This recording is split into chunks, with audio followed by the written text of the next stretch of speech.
Humans did not lose their ancient strength in a single moment. There was no one day when the body suddenly became weaker. The change was slower, quieter, and much harder to notice.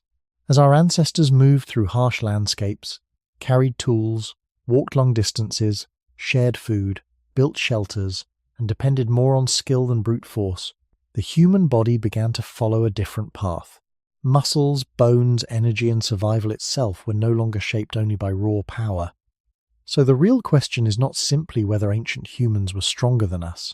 The deeper question is what kind of strength the human body slowly stopped needing. Why humans lost their ancient strength.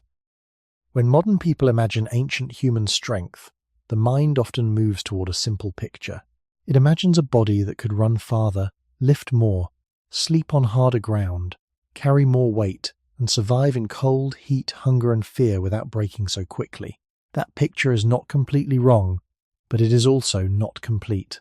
Ancient humans were not made of a different kind of flesh. Their bones, muscles, lungs, and nervous systems belonged to the same broad human story that still lives inside us now. The difference was not that they were magical, or that every person in the deep past was stronger than every person today. The difference was that their bodies were placed inside a world that asked more from the body almost every day. A body shaped by uneven ground, long walking, carrying, climbing, squatting, digging, gathering, making, and enduring, would not feel the same as a body shaped by chairs, vehicles, smooth floors, stored food, and warm rooms. The question is not whether we should worship the ancient body as perfect. It was not perfect. It was vulnerable to injury, infection, hunger, childbirth, cold, violence, and accident. The real question is quieter than that. It asks why the ordinary human body once had to keep more of its strength available, and why so much of that strength now seems hidden, unused, or gone. To understand that, we have to begin before the modern body had a modern world around it. We have to imagine the body not as an object in a mirror, but as a living response to its surroundings. Muscle is not only something inherited, it is also something requested. Bone is not only a structure, it is also a record of pressure. Balance is not only a skill, it is something trained by the ground beneath the feet. In the long beginning of human life, the ground was rarely flat in the way a floor is flat. Movement was rarely optional in the way it often is now. Shelter did not always hold a stable temperature. Food was not always waiting in one known place. Tools helped, but tools also had to be made, carried, repaired, and used by hands that learned through repetition. This does not mean every ancient person was a heroic athlete. It means that daily survival gave the body a wide field of demands. The body had fewer chances to forget what it could do. Today, many people feel a strange gap between the body they have and the body they believe humans once had. A person may feel tired after sitting all day. The back may ache without a clear wound. The legs may feel heavy after a short climb. The hands may be strong enough for small tasks, but no longer shaped by constant gripping, pulling, scraping, lifting, and carrying. These feelings can make modern humans imagine that something has been lost. But the loss is not a single event. It is not a clean line between strong ancestors and weak descendants. It is a slow change in the relationship between body and environment.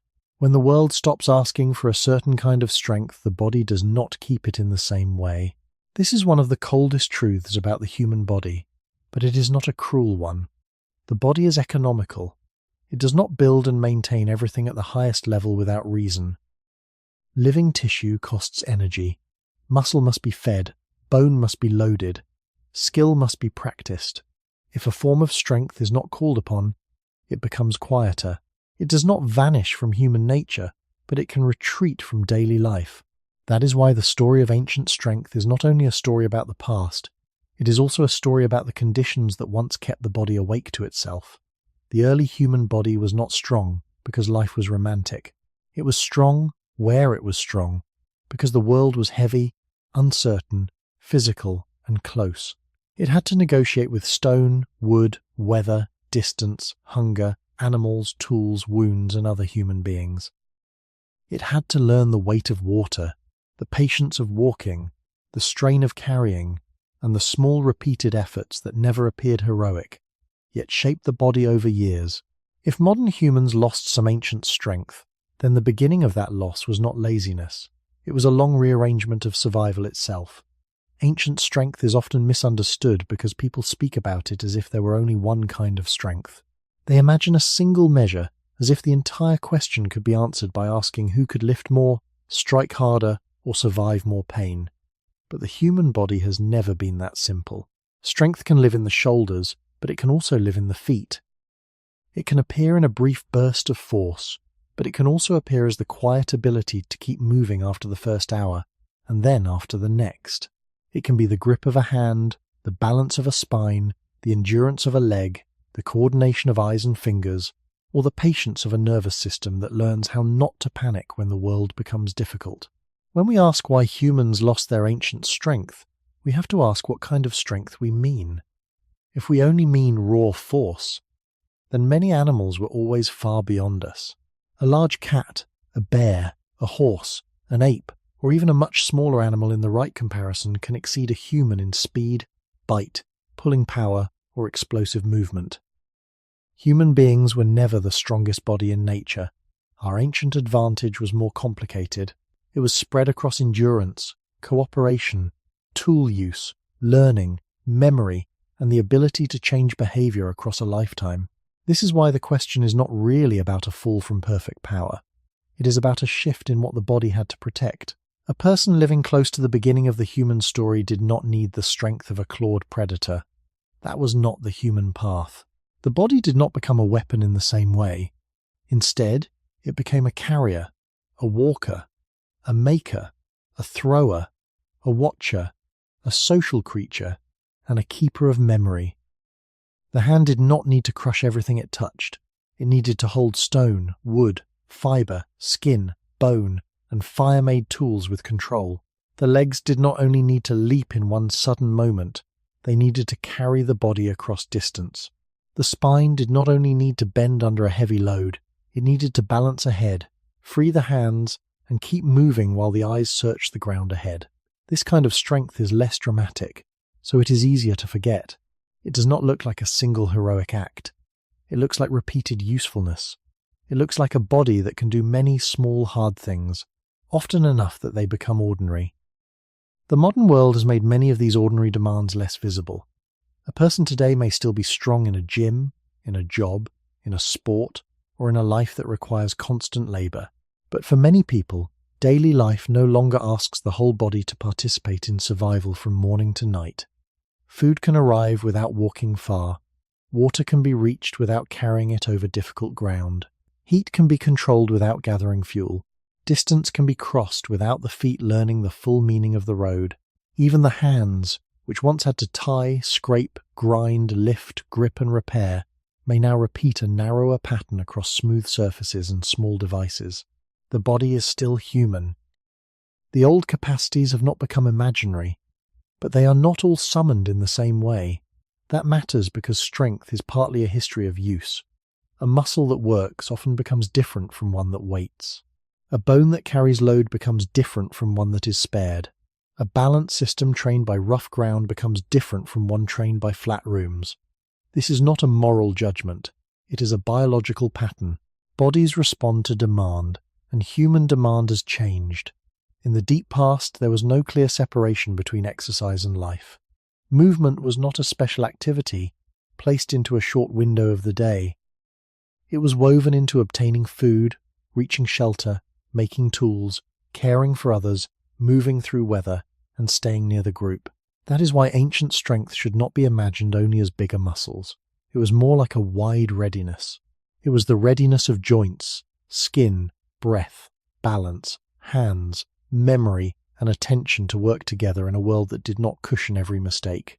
When that wide readiness becomes less necessary, the body may keep the outline of its old design while losing some of the daily pressure that once filled it. The loss of ancient strength begins to look less like a sudden decline and more like a narrowing. The human body did not simply become weaker. Many of its older strengths were no longer asked to speak every day. To understand why humans lost their ancient strength, we have to resist the temptation to blame one simple cause. It was not only comfort, it was not only machines. It was not only farming, cities, soft food, weaker habits, or a lack of danger. Each of those may belong somewhere in the story, but none of them is large enough on its own. The deeper pattern is that the human body was surrounded by new ways of surviving. Every time people found a way to reduce one kind of physical struggle, the body entered a different relationship with the world.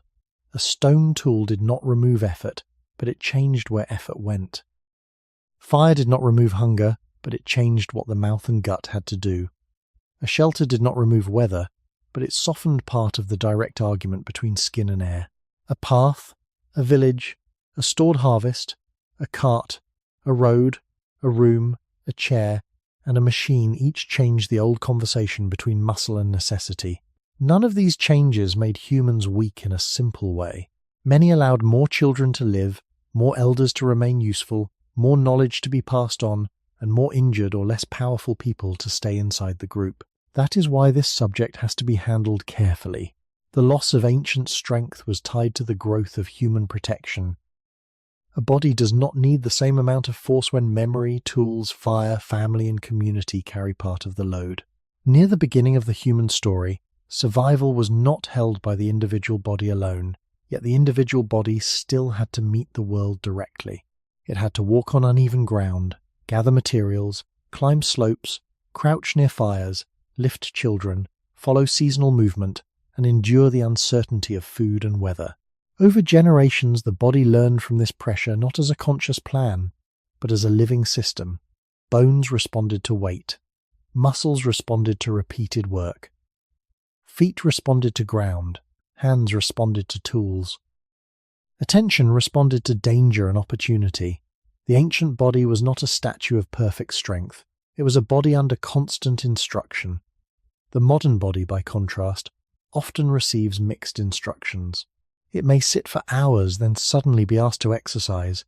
It may live in warmth, then briefly face cold.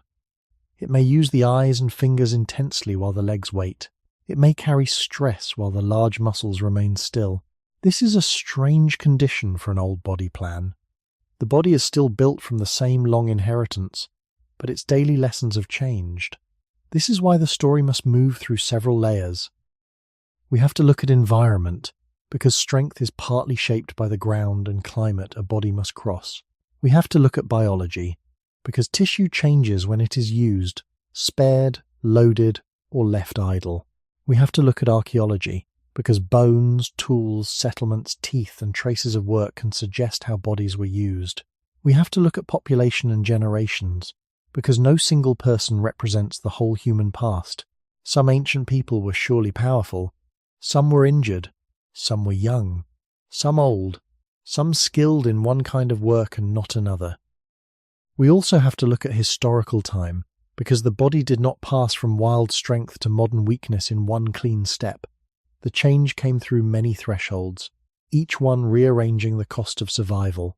Humans lost their ancient strength not because the human body suddenly failed, but because strength itself was slowly redistributed. Some of it moved into tools, some moved into shared labor, some moved into knowledge, storage, buildings, roads, animals, machines, and systems that allowed a person to live without using the whole body in the old way. Something was gained in that movement, and something was left behind. The gain is easy to see because it surrounds us. The loss is quieter. It appears in the feeling that the body still remembers a heavier world, even when that world no longer asks for its full answer. The ancient human body lived under a kind of weight that is difficult to feel from inside a modern room. It was not only the weight of objects carried in the hands or across the shoulders, it was the weight of distance, weather, hunger, uneven ground, darkness, injury, uncertainty, and the constant need to move through a world that did not flatten itself for human comfort. When we ask why humans lost their ancient strength, this older heaviness is one of the first things to understand. A body does not become strong in empty space. It becomes strong in relation to what repeatedly pushes back against it. The feet learn from the ground. The legs learn from distance. The back learns from carrying. The hands learn from gripping, scraping, shaping, and lifting. The lungs learn from long movement. Even balance learns from small dangers beneath each step. For most of human existence, movement was not separated from life. It was not something done only after work, or only for health, or only when a person decided to train. It was tied to food, water, fuel, shelter, safety, kinship, and the slow search for what the group needed next. This does not mean the past was one endless test of strength. Human life was varied, and no single scene can speak for every place or every people. But across many environments, the world placed more direct physical demands on the body than most modern settings do. The ground might slope, break, soften, harden, flood, freeze, or burn under the sun. A person moving through such land had to adjust constantly. A smooth floor allows the body to forget many small corrections. Rough ground does not. It asks the ankle to listen. It asks the hip to stabilize. It asks the eyes to search ahead. It asks the whole body to prepare for a step that may not land exactly as expected. Over years, these small negotiations matter. They are not dramatic, but they shape the body in quiet ways. A person who crosses uneven land every day does not only use the large muscles, they use the small, stabilizing muscles, the joints, the soles of the feet, the spine, and the sense of position that tells the body where it is in space. Ancient strength was built in part from this ordinary contact with difficulty. It was not always visible as huge muscle. Sometimes it was the ability to move steadily without a perfect path. Sometimes it was the ability to carry a child, a bundle, a tool, water, wood, stone, or gathered food while still keeping balance. Sometimes it was simply the ability to continue when the body had already done enough to feel tired. Near the beginning of the human story, the landscape itself was a teacher that never stopped teaching. Hills, riverbanks, forests, grasslands, shores, caves, open plains, cold nights, hot days, and seasonal change each shaped the kind of effort a body had to make. In some places, people walked long distances. In others, they climbed, dug, gathered, paddled, squatted, lifted, or carried. The exact pattern changed with geography and culture, but the body's relationship with effort remained close. Strength was not a decoration. It was part of being able to keep participating in life. Modern life has not removed all heaviness. Many people still work with their bodies, carry loads, stand for long hours, or live with real physical hardship. But as a general direction, much of the built world has been designed to reduce the number of times the body must answer the environment directly. Roads straighten the path. Vehicles shorten distance. Pipes carry water. Walls hold back weather. Floors remove roughness. Chairs reduce squatting and ground sitting. Light pushes back darkness. Stored food softens the uncertainty of the next meal. These are great human achievements, and they should not be treated as mistakes. They have protected lives. They have reduced suffering. They have made survival less dependent on constant bodily force. Yet this protection also changes the body's daily education. When the world becomes lighter, the body is asked fewer old questions. It no longer has to prove itself against the same distance, the same surface, the same cold, the same lifting, the same search, the same carrying. Over time, a body that is spared from pressure does what living tissue often does. It adapts to being spared. This is not failure, it is efficiency. But it helps explain why ancient strength can feel lost. The older human body was not stronger because the past was better. It was stronger where it had to be stronger because the world was heavier, and the body had fewer places to hide from that weight. A human body does not keep the same shape under every way of living. It changes in response to what it is asked to do, not only across deep evolutionary time, but within a single lifetime. This is one reason ancient strength cannot be understood only by imagining stronger ancestors. We also have to understand the daily pressure that trained their bodies from childhood onward. Bone is a living tissue. It is not simply a dry frame holding the body upright. It responds to loading, pulling, impact, and repeated use. Muscle responds in a similar way. It grows, maintains, or reduces itself according to work, food, rest, injury, age, and habit. Tendons, joints, balance, grip, and coordination also carry the memory of use. So when a person lives for years in a world where walking, carrying, crouching, lifting, climbing, digging, and holding are ordinary parts of life, the body receives a very different education from a body that spends many hours still, supported and protected. This does not mean every ancient body was healthy or powerful. Many were marked by disease, injury, hard labor, food shortage, and early physical wear. But the pressure of the environment meant that strength was often built into daily existence, not added as a separate activity. Near the beginning of the human story, a child did not need to be told that the ground mattered. The body learned it before language could explain it. Feet met soil, stone, roots, mud, sand, slope, and cold surfaces. Hands touched rough material. The spine learned balance while the body turned, reached, squatted, and rose again. These repeated lessons did not create invincible people. They created bodies accustomed to use. Modern science broadly accepts that bones adapt to mechanical loading and that muscles change when they are used or not used. That simple principle helps us understand the larger historical pattern without turning it into myth. The ancient body was not stronger because it belonged to a lost golden age. It was often stronger in practical ways because life kept applying practical demands. If a person carried water, wood, stone, food, tools, or a child across uneven land, the body did not experience that as exercise in the modern sense. It was simply life. If a person squatted near a fire, worked close to the ground, walked long distances, or lifted and adjusted loads again and again, the hips, knees, ankles, back, shoulders, hands, and breathing all had to take part. Over many years, these patterns could leave traces not only in strength, but in posture, bone density, joint shape, muscle endurance, and movement skill. The body became familiar with ranges of motion that many modern bodies rarely visit. The deep squat, the long walk, the loaded carry, the low reach, the repeated grip, the careful step across rough ground.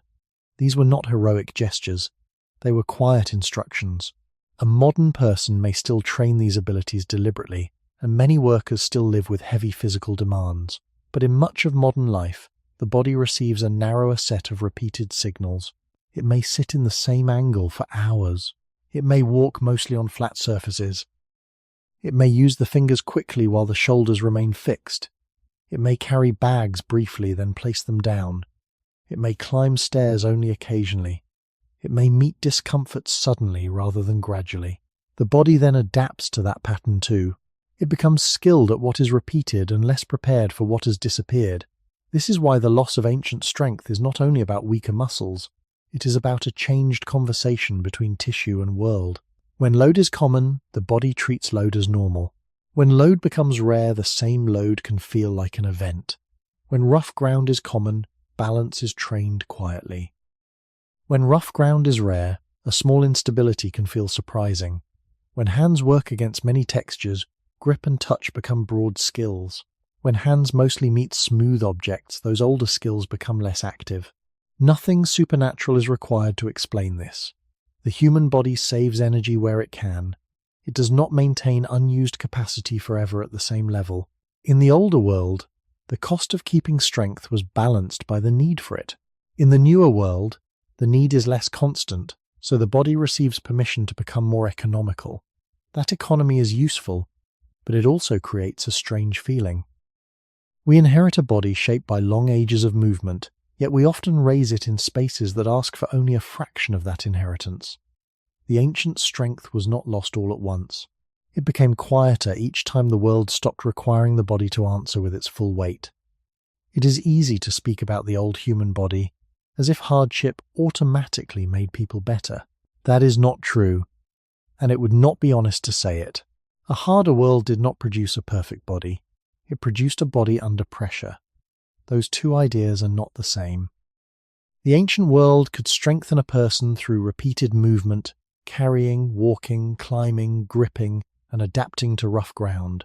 But it could also damage that same person through injury, infection, hunger, cold, violence, childbirth, heavy labor, and accidents that had fewer protections around them. So when we ask why humans lost their ancient strength, the answer must not become a fantasy about the past. The past was not a gym built for human improvement. It was a living world, and it did not care whether the body became balanced, healthy, or safe. It only placed demands on the body, again and again. Some demands built strength, some demands wore strength away. Some people survived with powerful bodies, some survived with wounds, some did not survive at all. This is why the older world has to be understood with calmness. It was not better because it was harder. It was simply less cushioned, less predictable, and more physically direct. Near the beginning of the human story, a person did not meet nature as a clean idea. They met it through skin, feet, hunger, weather, thirst, fear, and effort. A cold night was not a symbol. It was a condition the body had to endure. A long distance was not a number on a map. It was the slow work of legs, breath, joints, and attention. A heavy object was not a training tool. It was wood, stone, water, food, a child, a hide, a tool, or something needed by the group. The body grew inside these ordinary contacts, but it also paid for them. A badly healed break, an infected cut, a damaged tooth, or a season with too little food could change a life. For this reason, ancient strength should be seen as practical adaptation, not as perfection. The body became capable where capability was repeatedly required, but that capability existed inside risk. Modern life, at its best, has reduced many of those risks. Clean water, shelter, medicine, stored food, safer birth, warmer clothing, smoother roads and shared infrastructure are not signs of failure. They are part of the long human attempt to reduce suffering. They allowed more people to live who might once have been lost. They allowed the young, the old, the injured, and the physically less powerful to remain inside the circle of life for longer. This is one of the most important truths in the story. The same changes that made raw strength less necessary also made human life more protective. Something was lost, but something deeply valuable was gained. The body no longer had to spend every day proving itself against the ground, weather, hunger, and distance in the same way. The ancient strength began to retreat not because people became morally weaker, but because survival became less brutally selective in daily movement. A soft bed did not destroy the human body. A roof did not ruin it. A road did not betray it. These things changed the questions the world asked. When a person does not have to squat near the ground, carry water far, walk for hours, or balance across uneven land, the body is spared from strain, and that sparing has consequences. The muscles and bones no longer receive the same instructions. The hands do not meet the same textures. The feet do not solve the same surface. The lungs do not answer the same distance. Over time, the body adapts to protection, as surely as it once adapted to difficulty. This is not a fall from greatness. It is a trade.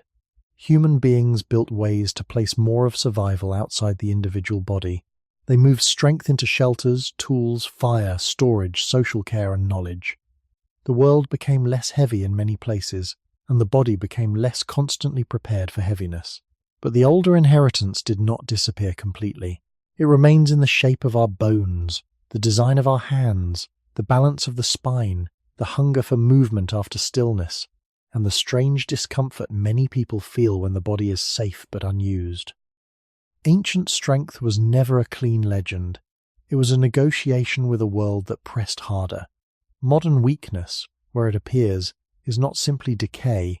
It is the shadow of a long human success. We learned how to make the world stop demanding so much from the body. A tool is one of the strangest objects in the human story, because it is both a sign of weakness and a sign of power. A stone held in the hand means the hand alone is not enough. A sharpened edge means teeth and nails are not enough. A wooden digging stick means fingers alone cannot open the ground. A container means the arms cannot carry everything without help. A shelter means skin is not enough against wind and night.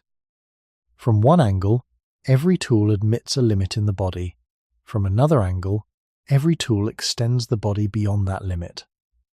This is where the story of ancient strength begins to change. Humans did not survive by becoming the strongest animal in the landscape. They survived by learning how to place part of their strength outside the flesh. The first tools did not make life easy. They were not machines that removed effort. They demanded effort of their own. Stone had to be found, struck, shaped, carried, used, lost, remade, and taught to others. Wood had to be cut, scraped, burned, bent, tied, and repaired. Fire had to be protected, fed, understood, and respected. A tool could reduce one kind of bodily struggle while creating another kind of bodily discipline. The arm might not need to tear with bare force, but the hand needed control. The jaw might not need to process food in the same way after cooking, but the group needed fuel, timing, attention, and shared knowledge. The body was not released from work. It was redirected. Near the beginning of the human story, this redirection mattered deeply. Imagine a hand closing around a stone edge. The strength in that hand is no longer only grip. It is aim, pressure, memory, caution, and learned movement. The body is still involved, but not as a simple engine of force. It becomes a partner with an object. The shoulder moves differently. The wrist adjusts. The eyes judge distance. The fingers feel the angle. The mind remembers what worked before. This is a different kind of strength from raw pulling or striking. It is quieter, but it can change everything. A body with a tool does not need to meet the world in the same direct way as a body without one. It can cut instead of rip, scrape instead of gnaw, dig instead of claw, carry instead of hold everything in the hands, store instead of search again immediately, warm itself instead of only endure the cold.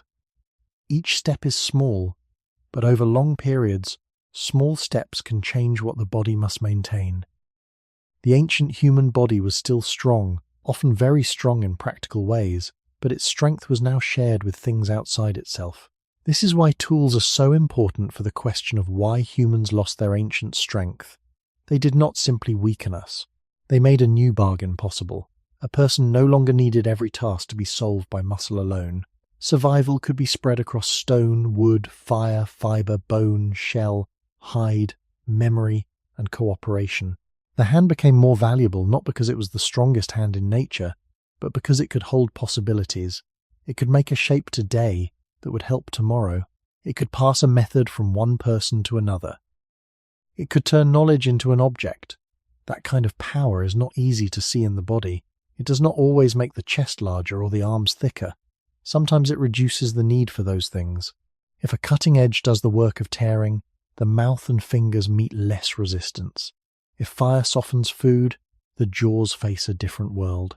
If a container carries water or seeds, the body's load changes shape.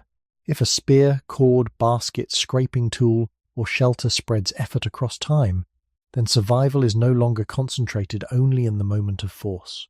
But this does not mean humans became weak as soon as they used tools. The opposite may often have been true. Tool use could require strong hands, durable shoulders, long patience, repeated posture, careful walking, and constant maintenance. The change was not from effort to no effort. It was from direct effort to organized effort. That difference is central. Raw strength answers the world immediately. Tool-shaped strength prepares an answer before the moment arrives.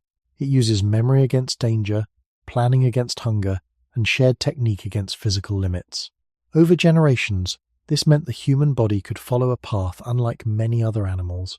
Instead of placing all survival pressure inside muscle, claw, tooth, speed, or hide, humans gradually placed more pressure into skill. The body still mattered, but it no longer carried the whole problem alone. Ancient strength began to move outward, into the objects humans made and the knowledge those objects carried. And once strength can live partly outside the body itself begins to live under different rules. Once tools entered the human story, the body did not stop working.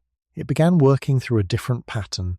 This difference is easy to miss, because a tool can look like a simple object, lying still in the hand or beside the fire.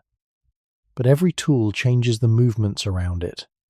A cutting edge changes how the wrist turns. A digging stick changes how the shoulder drives downward. A basket changes how the back carries weight. A cord changes how the fingers pull, twist, tie, and hold tension. Fire changes the work of the mouth, the gut, the hands, and the group. The old body was still there, but its effort was no longer only the direct effort of pushing against the world with flesh. It became an effort of control. This may be one of the most important shifts in why humans lost their ancient strength. The body did not simply become less active. It became more precise in some places and less required in others.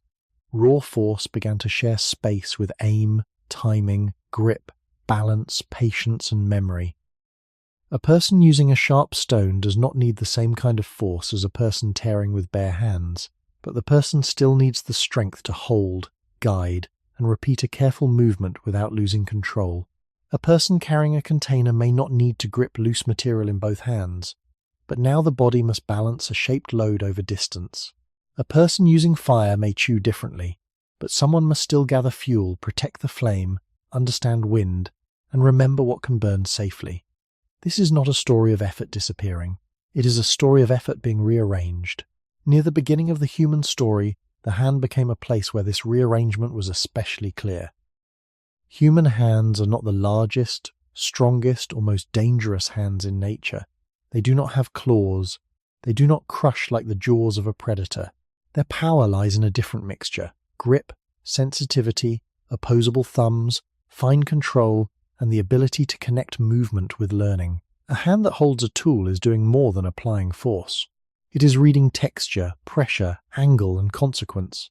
It knows when to strike harder, when to ease, when to rotate, when to stop before the edge breaks, when to repeat a motion that worked before. This kind of strength is slower to notice because it hides inside skill. It does not always create the obvious image of power. It creates a person who can make power more efficient. Over many generations, that efficiency mattered. A sharp edge could concentrate force into a smaller point. A lever could change the relationship between effort and result. A container could make carrying more organized. Clothing and shelter could reduce the amount of energy spent against cold. Cooking could make some foods easier to chew and digest.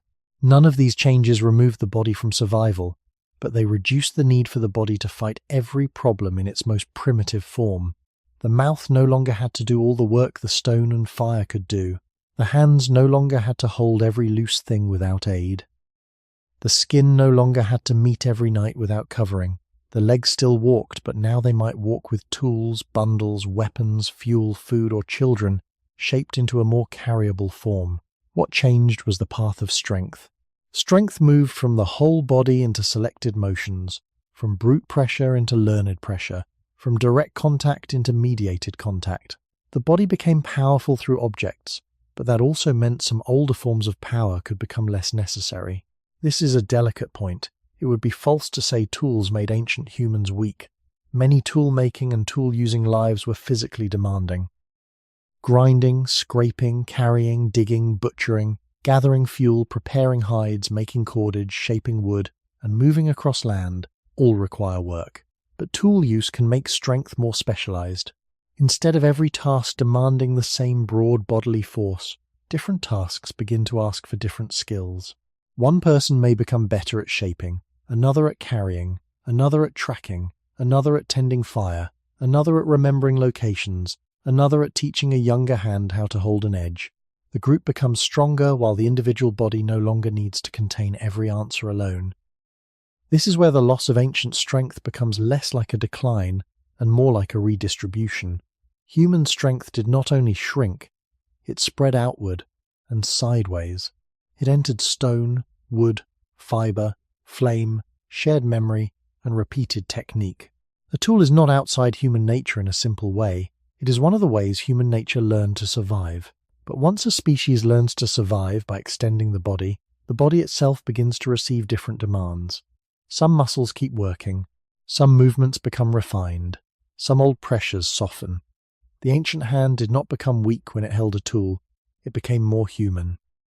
Yet in becoming more human, it helped begin the long process by which raw strength was no longer the only language survival understood. The first tool was not the end of bodily strength. It was the beginning of a different kind of survival. A stone edge, a shaped stick, a cord, a carrying skin, a fire, or a shelter did not remove the human body from the world. Each one changed the way the body had to meet the world. That change is small when seen in a single moment, but enormous when seen across the long human past. Before tools, or before tools became central to daily life, the body had fewer ways to place effort outside itself. Teeth, fingers, nails, arms, legs, and skin had to face more of the world directly.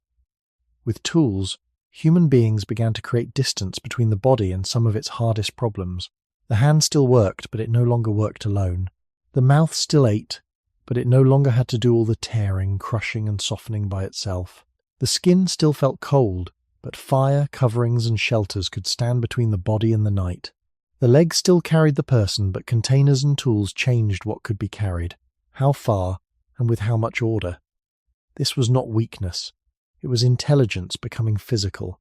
It was memory taking shape in objects. Near the beginning of the human story, this must have mattered in a way that is difficult to overstate.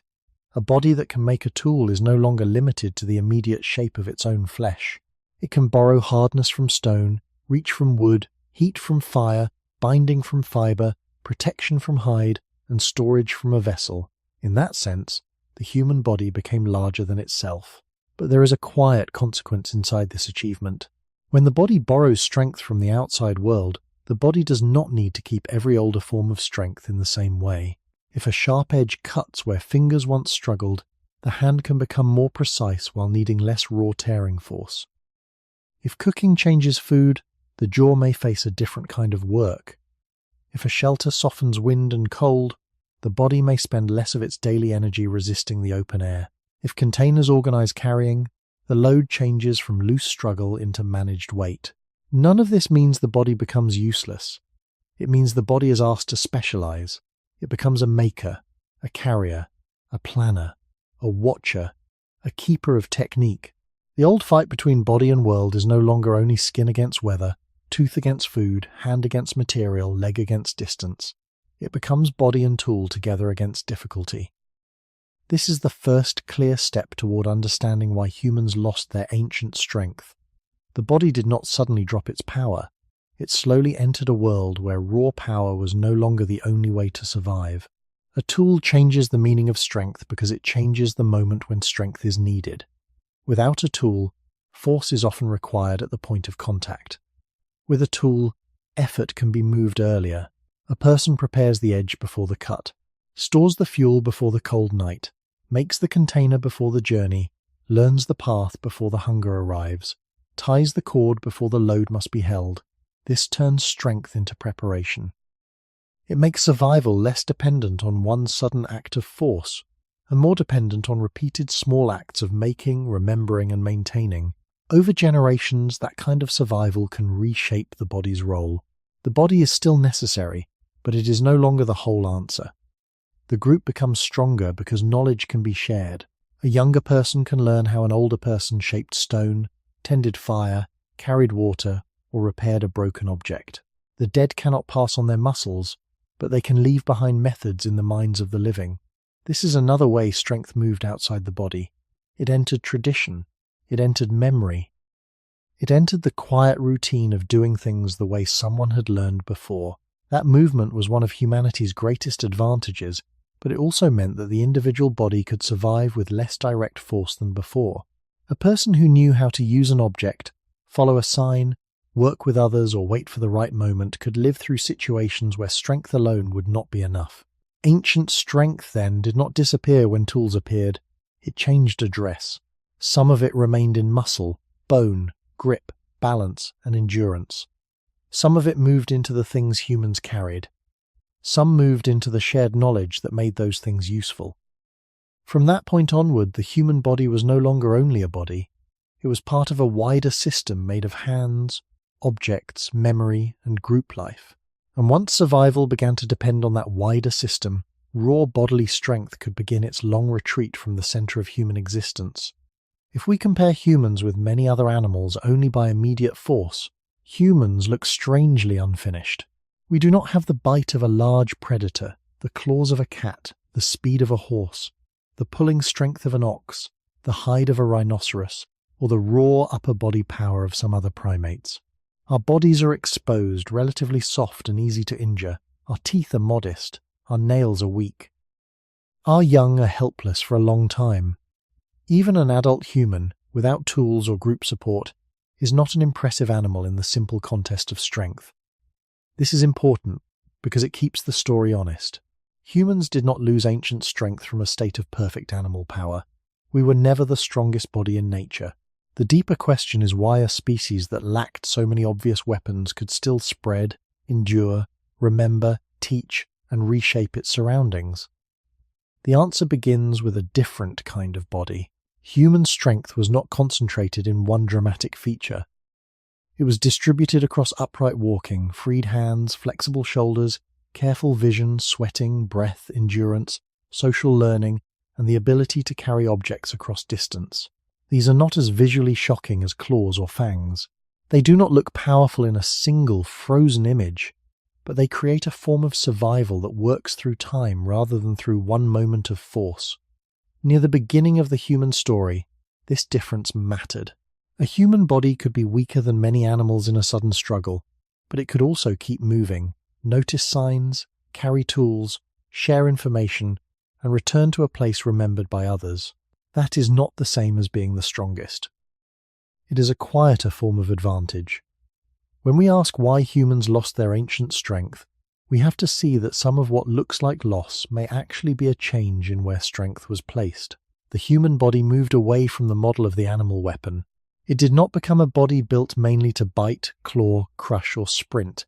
It became a body built to do many things moderately well, and to combine those abilities with tools and other people. Many animals are far more specialized.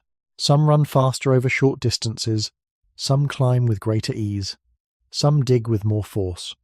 Some smell better, hear better, or strike harder. Human beings survive not by defeating every animal on its own terms, but by refusing to play only one kind of game. A hand that cannot claw can hold a stone. A body that cannot outrun a predator in a short burst can still travel far, change direction, read a landscape, and stay with others. A mouth that cannot tear like a wolf can eat food, changed by tools and fire. A back that is not made for four-legged power can support upright movement and free the arms. Every advantage had a cost, and every cost shaped the body. Upright walking may have helped distance travel and freed the hands, but it also placed special demands on the spine, hips, knees, and feet. A large brain allowed learning and memory, but it required energy and a long period of childhood care. Fine hands allowed tools, but they were not the strongest hands possible. Human strength was always a compromise. It was never simply more. It was arranged. This matters because the ancient strength people imagine may be partly a memory of a more physically demanding life, and partly a misunderstanding of what made humans successful in the first place. Our ancestors did not need to become bears, horses, or apes. They needed to become human in the fullest sense, mobile, observant, cooperative, skilled, and able to turn small advantages into survival across long time. Raw strength remained important, but it was not alone at the center. The body that survived was not the body that could do one thing with maximum force. It was the body that could combine enough force with enough endurance, enough balance, enough dexterity, enough attention, and enough learning. In this light, losing ancient strength does not mean humans simply fell downward from animal power into modern weakness. It means the old human bargain continued. We traded some direct force for reach, some brute pressure for control, some bodily weaponry for tools, and some solitary strength for group life. The loss began long before modern comfort, because the human path itself had already chosen a different form of power. Human endurance is not as dramatic as raw force, so it often hides from the imagination. A sudden leap, a crushing bite, or a fast sprint is easy to picture. A body that simply keeps going is quieter. It does not announce itself in one violent movement. It appears after the first distance, then after the second, then after the long hour when another body might already have stopped. This quieter strength is central to the human story. Humans are not the fastest animals over short ground, and we are not the strongest in a direct contest, but the human body carries several features that make long movement possible. Upright walking, long legs, spring-like tendons, the ability to sweat, hands that can carry tools, and a nervous system able to pace effort over time. None of these should be turned into a myth that ancient people were tireless. They were not. They became exhausted, injured, hungry, cold, and afraid like any human body can. But the pattern of human survival gave unusual importance to movement through time. A person who could walk, carry, follow, remember, and remain with others had a form of strength that did not need to look like animal power. Near the beginning of the human story, this mattered because the landscape did not reward only the strongest body in one moment. It also rewarded the body that could return, wait, search, share, and continue. A strong bite ends quickly. A claw strikes quickly. A sprint burns quickly. Human strength often worked more slowly. It was the strength of a body that could cross space while holding something useful.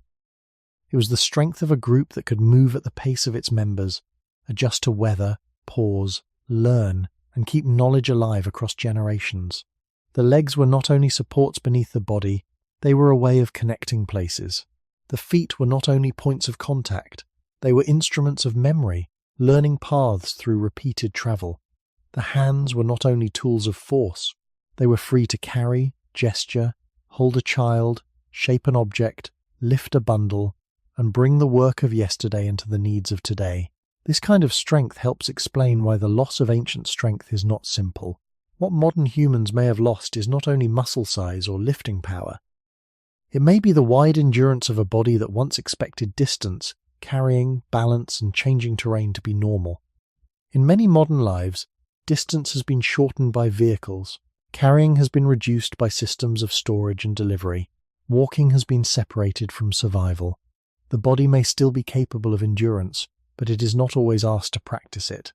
When endurance is no longer woven into daily life, it becomes something that must be chosen, scheduled, trained, or restored. That is a major historical change. For ancient humans, movement was often part of obtaining food, maintaining social bonds, reaching water, following animals, gathering plants, collecting materials, visiting known places, and staying within the life of the group. For many modern people, movement is often divided from the work of staying alive. Food may come from a nearby shop or through a door. Water comes from a tap. Warmth comes from a switch. Distance is crossed while sitting. The body remains old in design, but the world around it has become better at carrying the burden. This does not mean the modern body is ruined. It means one of its older languages is spoken less often. Endurance is a language of repeated use. It is learned through breath, rhythm, heat, discomfort, recovery, and return. A body that uses this language often may keep it more clearly. A body that rarely uses it may let it fall quiet. This is why humans could lose ancient strength, even while gaining safer lives, longer protection, and more powerful tools. The older strength was not only the strength to overpower, it was the strength to continue.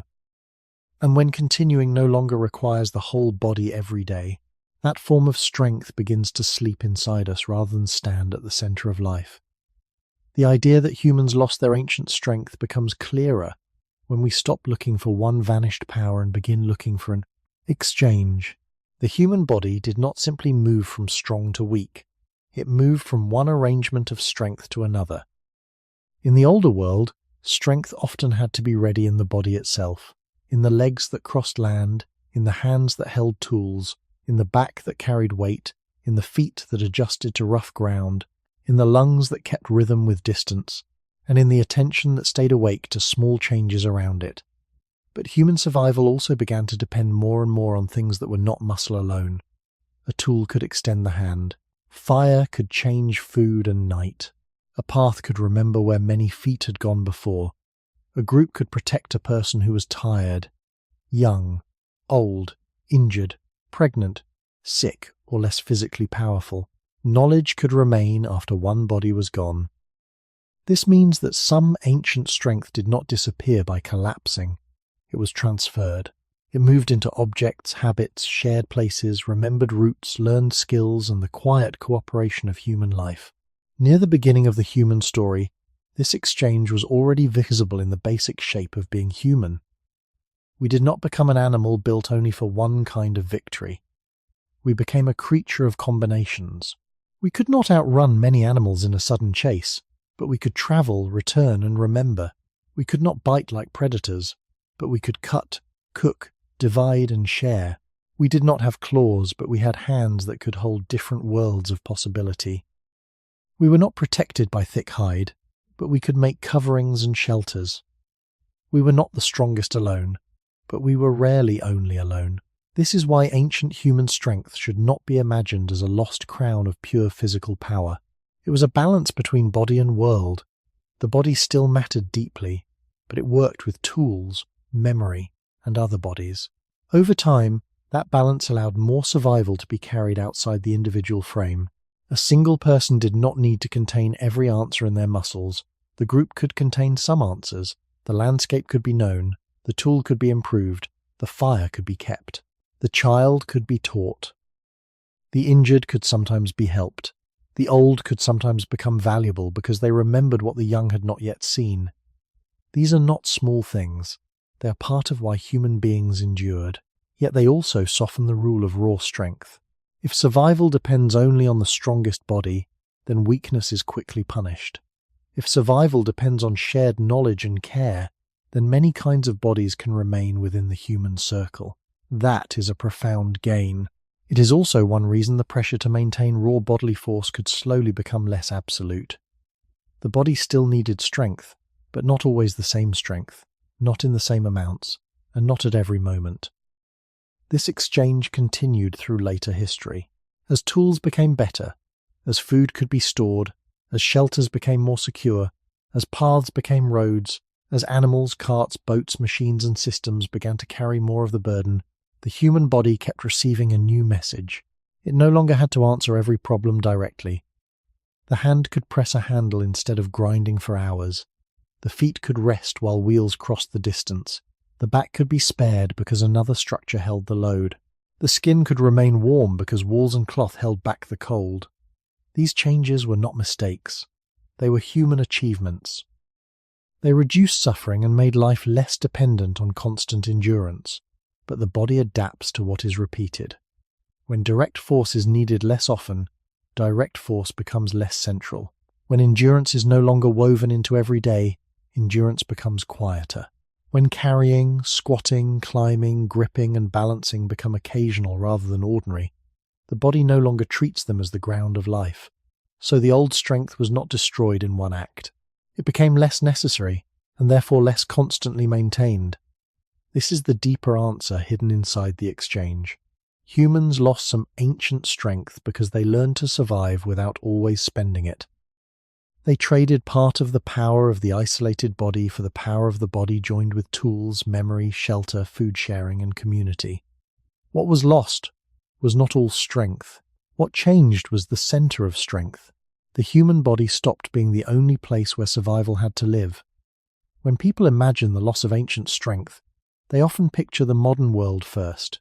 Chairs, engines, elevators, screens, soft beds, and work that can be done almost without moving. But the change began much earlier than that.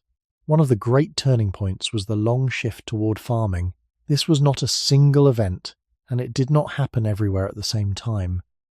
It unfolded differently across different lands, climates, crops, animals, and human groups. Still, wherever people began to depend more on cultivated plants, managed animals, stored harvests, and settled places, the body entered a new relationship with effort. Farming did not make life easy. In many cases, it may have made daily labor more repetitive, more seasonal, and more demanding in its own way.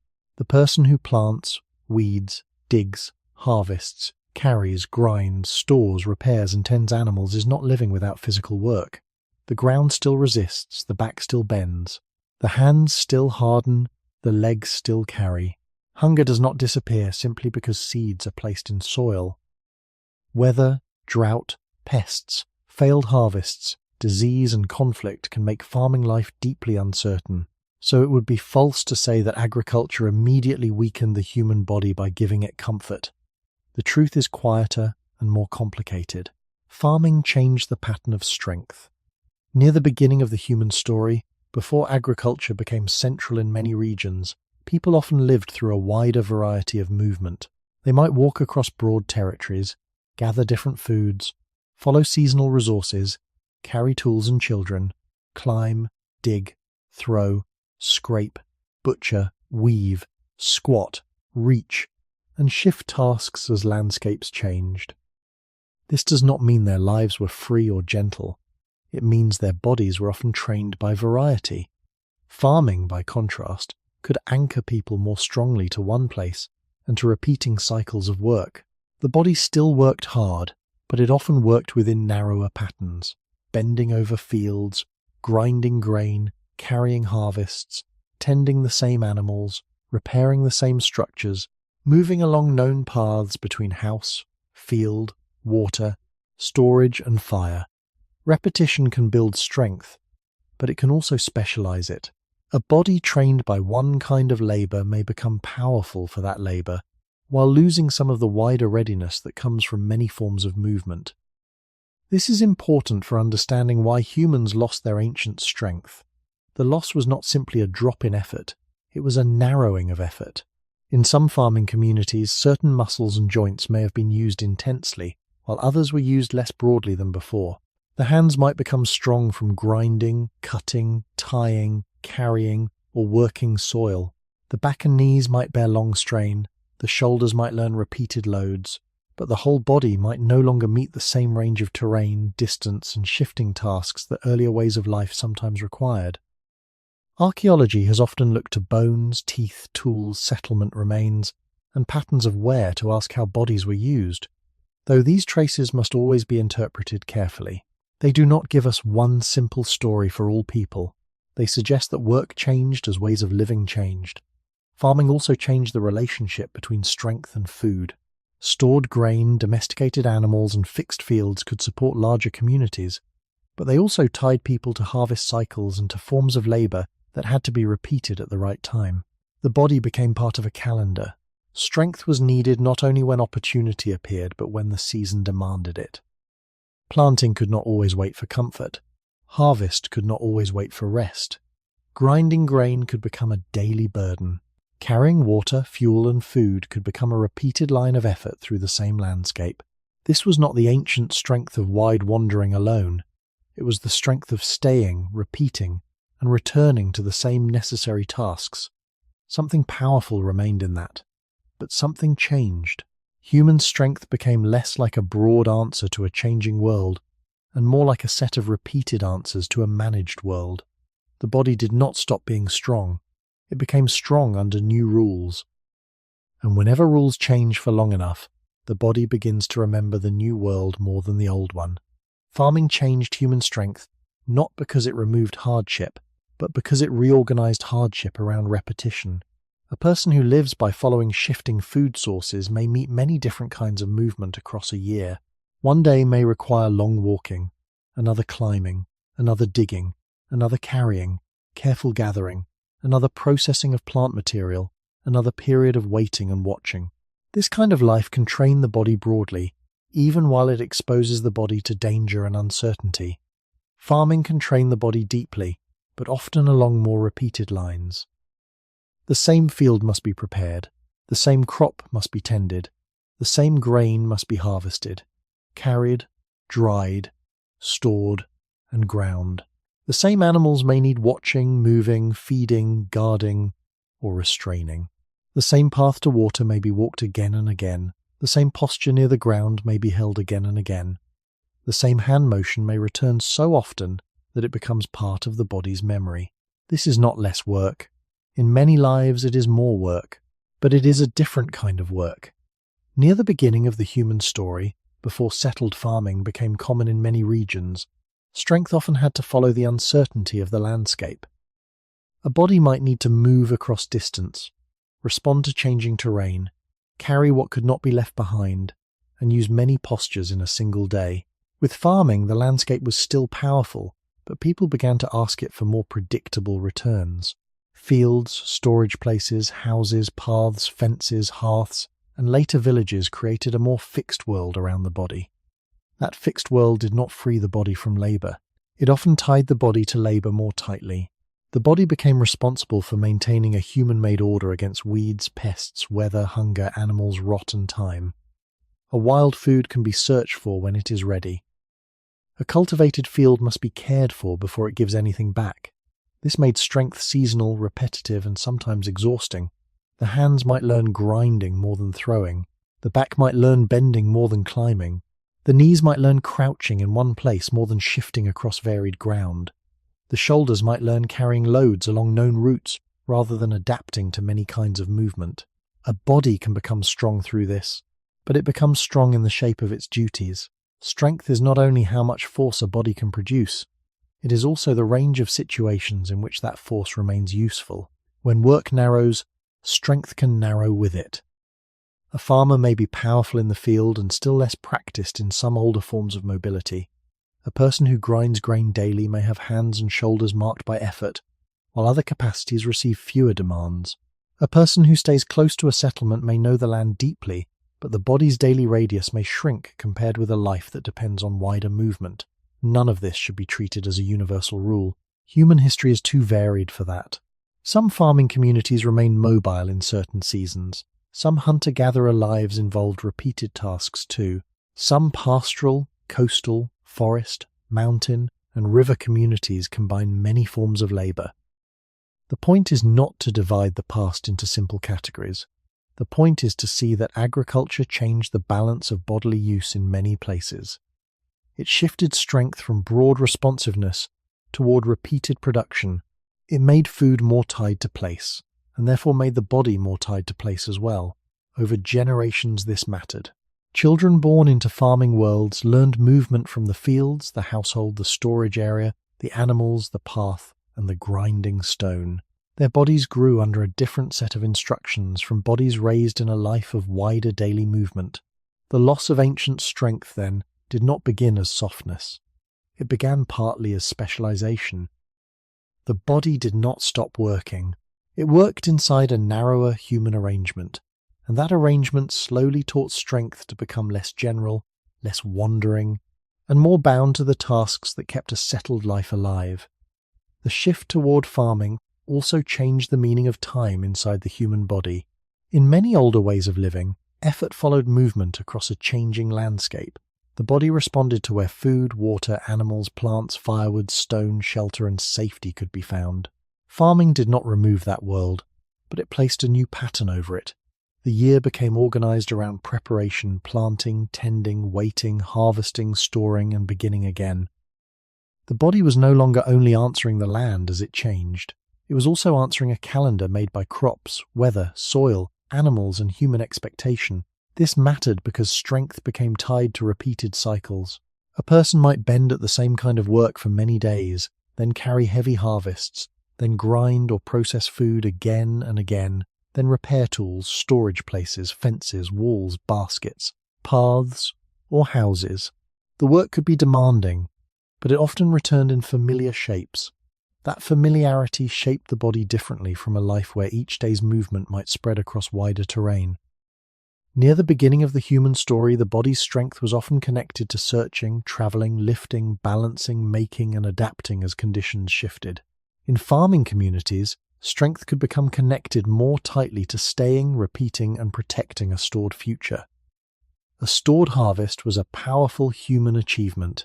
It could help a group survive lean periods, support larger communities, and make life less dependent on immediate luck. But storage also created new burdens. Food had to be guarded from insects, animals, moisture, theft, rot, and time. Fields had to be watched and maintained before they gave anything back. Animals had to be controlled, fed, moved, or protected. Settled life could reduce some older uncertainties while creating new obligations that returned day after day. The body was still working hard, but the work was increasingly held inside a managed world. This is one reason the story of lost ancient strength should not be told as a simple decline from active people to inactive people. Many farming bodies were likely strong, worn, skilled, and tough in ways that modern people would immediately recognize as physically demanding. The change was more subtle. Farming helped create a body of routine. It trained endurance through repetition, patience, and seasonal pressure. It could make the hands powerful in grinding, cutting, tying, carrying, and shaping. It could make the back and legs used to loads and long hours. But the body might also become less practiced in the full range of movements that a wider mobile life could require. A person can be strong in one direction and less ready in another.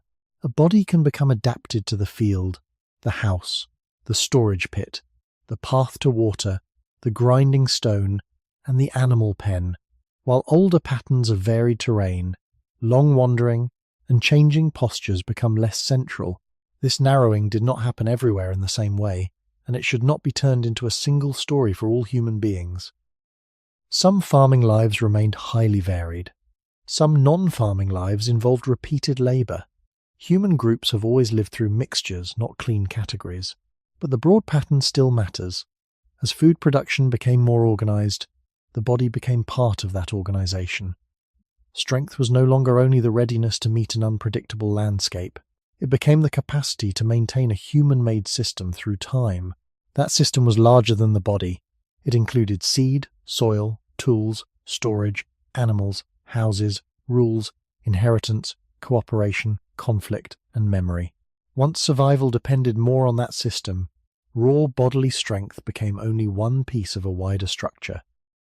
A weaker person could still contribute through skill, knowledge, care, craft, planning, or social role. A child could grow up learning not only how to move through wild ground, but how to belong to a settled pattern of work. An elder might hold value through memory of seasons, crops, places, animals, and past failures. In this way, farming did not simply reduce human strength. It helped move strength into routine, storage, planning, and social order. Something was gained: more predictable food in some places, larger communities, more accumulated knowledge, and new ways of protecting life. Something was also changed. The body began to live less as a wanderer through a demanding landscape, and more as a worker inside a repeated human design. If ancient strength slowly faded, part of the reason is that human survival learned to stand on fields, stores, tools, and schedules, not only on muscle, balance, and distance. Food is one of the quietest forces in the history of the human body. It enters so gently that it is easy to forget how deeply it can shape bone, muscle, teeth, jaw, energy, and daily effort.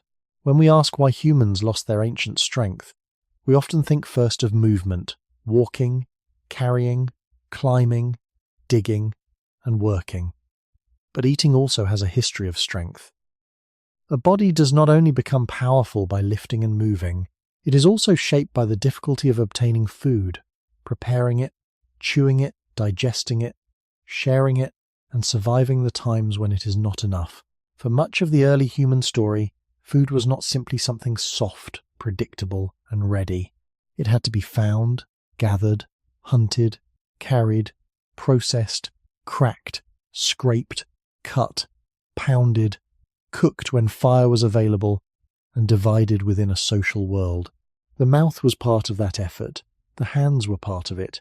The gut was part of it. The feet were part of it, because food often meant distance. The back and shoulders were part of it, because food had weight. Eating was never only eating. It was the end of a chain of physical acts. Over very long periods, humans became unusually good at changing food before it entered the body. Stone tools could cut, scrape, crush, and open. Fire could soften, warm, dry, and make some foods easier to chew and digest. Grinding, pounding, soaking, fermenting, storing, and cooking later expanded this pattern in different societies. These changes were not small conveniences. They changed the relationship between the body and the meal. A raw root, a tough piece of plant fiber, a hard seed, a strip of meat, a nut, or a dried food asks one kind of work from the teeth and jaws. A cooked, cut, pounded, ground, or softened food asks another. The body still needs nutrition, but the mechanical struggle of eating can be reduced. Near the beginning of the human story, this mattered because energy was never abstract. Energy was walking, heat, pregnancy, nursing, tool-making, wound healing, growth, thought, and survival through difficult seasons. Any method that made food easier to use could change the balance of life. Cooking is often discussed because it can increase access to energy from some foods and reduce the effort needed to chew them. But the important point here is not to make one simple claim that cooking alone caused everything. The safer and more honest point is that food processing, in many forms, gradually moved some of the work of eating outside the mouth and deeper into human technique. The stone, the fire, the grinding surface, the container, the drying place, the storage pit, and the shared meal all became part of digestion before digestion began. This is another way human strength moved outside the body. The jaw no longer had to answer every hardness alone. The teeth no longer had to meet every food in its original form. The hands, tools, and fire could do some of the work first. Over time, this could influence how much pressure certain parts of the body experienced in daily life. Scientists have studied changes in jaws, teeth, and skulls with caution, because the human past is varied and no single explanation covers all groups. But it is widely accepted that diet and food processing affect chewing demands, and that bodies respond to the pressures placed upon them. A person raised on very tough, resistant foods gives the chewing system a different daily task from a person raised on softer, more processed foods. This does not mean one life is morally better than another. It means the body is listening. A softer diet can be a sign of human success. Food made safer, more usable, more shareable, and easier for children, elders, and injured people to consume. But it also means that one older arena of strength becomes less central. The face, jaw, neck, hands, and whole routine around food no longer meet the same resistance. The loss of ancient strength, then, is not only in the arms or legs, it is also in the quiet reduction of struggle before a meal. Human beings learned to make food gentler, and in doing so they made survival less dependent on the raw force of biting, tearing, grinding, and enduring hunger in the same old way. Something deeply humane was gained in that gentleness. Yet the body still carries the memory of a time when every bite had a longer physical story behind it. The human jaw is a quiet witness to the changing history of strength. It does not speak as clearly as a scar, a tool, or a broken bone, but it carries the marks of what the mouth had to do every day. Chewing is not a small act when it is repeated across a lifetime. It involves teeth, jaw muscles, facial bones, the tongue, the neck, the rhythm of breathing, and the work of preparing food before swallowing. In a world where food is tough, fibrous, gritty, dried, raw, or only partly processed, the mouth becomes one of the body's working tools. It does not simply receive food. It finishes a long labor that began with searching, carrying, cutting, pounding, cooking, or dividing. When food becomes softer and more processed, that labor changes. The jaw still works, but it faces less resistance. The teeth still meet food, but the food often arrives already broken, softened, ground, boiled, sliced, or otherwise changed by human technique. This is one of the quieter ways ancient strength could retreat from daily life. The body does not need to maintain the same chewing effort when the meal no longer asks for it. Near the beginning of the human story, eating was more physically connected to the land. A food item might come from a root, seed, nut, animal tissue, plant fiber, fruit, shell, or stored material that had to be opened, softened, cracked, scraped, or made safe enough to eat. The exact foods varied greatly by place and time, so we should not imagine one universal ancient diet, but the broader principle remains steady. Foods with greater mechanical resistance place greater demands on the chewing system. Foods that are cooked, cut, ground, or softened place different demands on that same system. Over generations, this difference can matter, not because the body follows a simple line from strong to weak, but because tissues and bones develop under the conditions they repeatedly meet. The jaw grows inside a world of use. The teeth erupt into a world of pressure. The muscles of chewing learn the resistance that daily food provides. If that resistance is reduced, the mouth's old work becomes less central. This does not mean softer food is bad. For human survival, softer and more processed food could be deeply valuable. It could help children eat earlier and elders continue eating longer. It could help injured people survive. It could make some calories more accessible. It could reduce chewing time and allow food to be shared more easily. It could make certain plants and animal foods safer or easier to use. These are not signs of decline. They are signs of a species learning to protect itself from the hardest edges of hunger. But every protection changes the body's education. A jaw that once had to grind through harder textures may no longer be asked to do that work so often. Teeth that once met stronger resistance may now meet food that has already been transformed outside the mouth. The body's strength is not only lost through idleness, sometimes it is lost through success, because the world has been made kinder before the body arrives. This is especially important in the modern setting, where many foods are not only cooked, but also milled, refined, mixed, packaged, sweetened, softened, and made easy to swallow. The modern mouth often meets food after many layers of human processing have already done the hard work. This is very far from the older human condition, where even prepared food often carried more texture, grit, fiber, toughness, or seasonal limitation. The change is not only about the jaw, it reaches into the whole body. If food is easier to chew and more predictable, the energy cost of obtaining and processing it can fall. If calories become easier to store and transport, the body no longer has to travel through the same uncertainty for each meal. If meals become less dependent on immediate physical labor, eating becomes less connected to walking, carrying, gathering, cutting, grinding, and firekeeping. The ancient strength around food was therefore not located in the mouth alone. It was a chain of effort running from landscape to hand to tool, from tool to fire, from fire to mouth, and from mouth into the body's energy. As that chain became more organized and softened, one more piece of survival moved away from raw bodily force. The jaw did not fail. The teeth did not betray us. The body simply entered a food world where some of its older work had already been done by culture, tools, and time. It would be easy to describe softer food as a sign that the human body declined, but that would miss the deeper truth.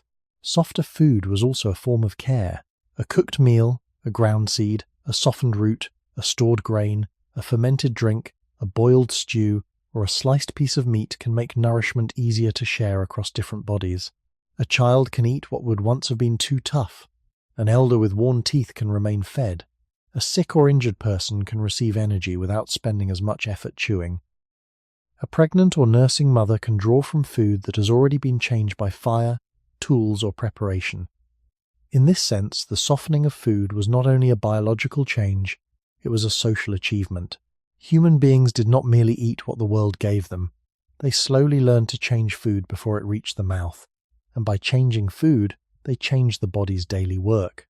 This is one of the calm but powerful ways to understand why humans lost their ancient strength. The body was not defeated, it was protected. And protection, when it lasts long enough, changes what strength is needed for. Near the beginning of the human story, food was often surrounded by uncertainty. It had to be found in landscapes that changed with weather, season, animal movement, plant growth, and group knowledge. It had to be carried, divided, processed, guarded, and sometimes saved. Every meal belonged to a larger chain of bodily effort. Feet found it, hands handled it, tools opened it, fire transformed it, teeth finished it. The stomach received it only after the body, and the group had done many forms of work. As human food systems became more organized, parts of that work became less direct. Stored food reduced the need to search again immediately.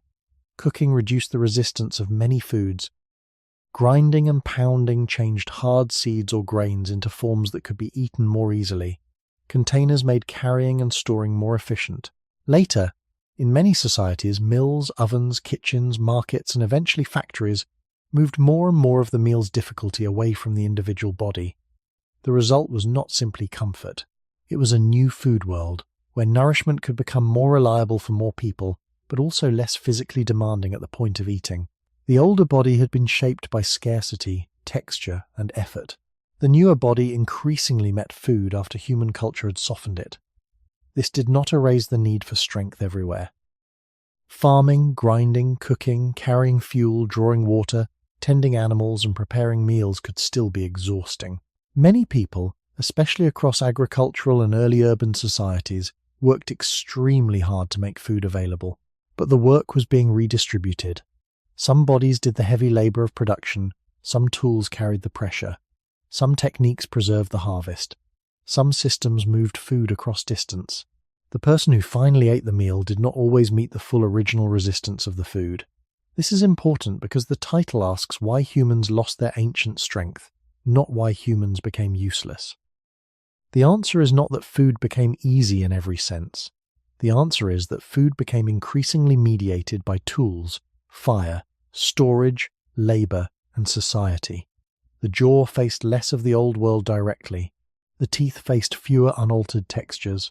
The digestive system received food already changed by human intelligence. The arms and legs, in many settings, no longer had to participate in every step between hunger and meal. Strength was still present, but it was spread across a larger system. When this happens for long enough, the body follows the system. It does not keep every older capacity at the same level if daily life no longer asks for it. This is not a moral failure. It is how living tissue behaves.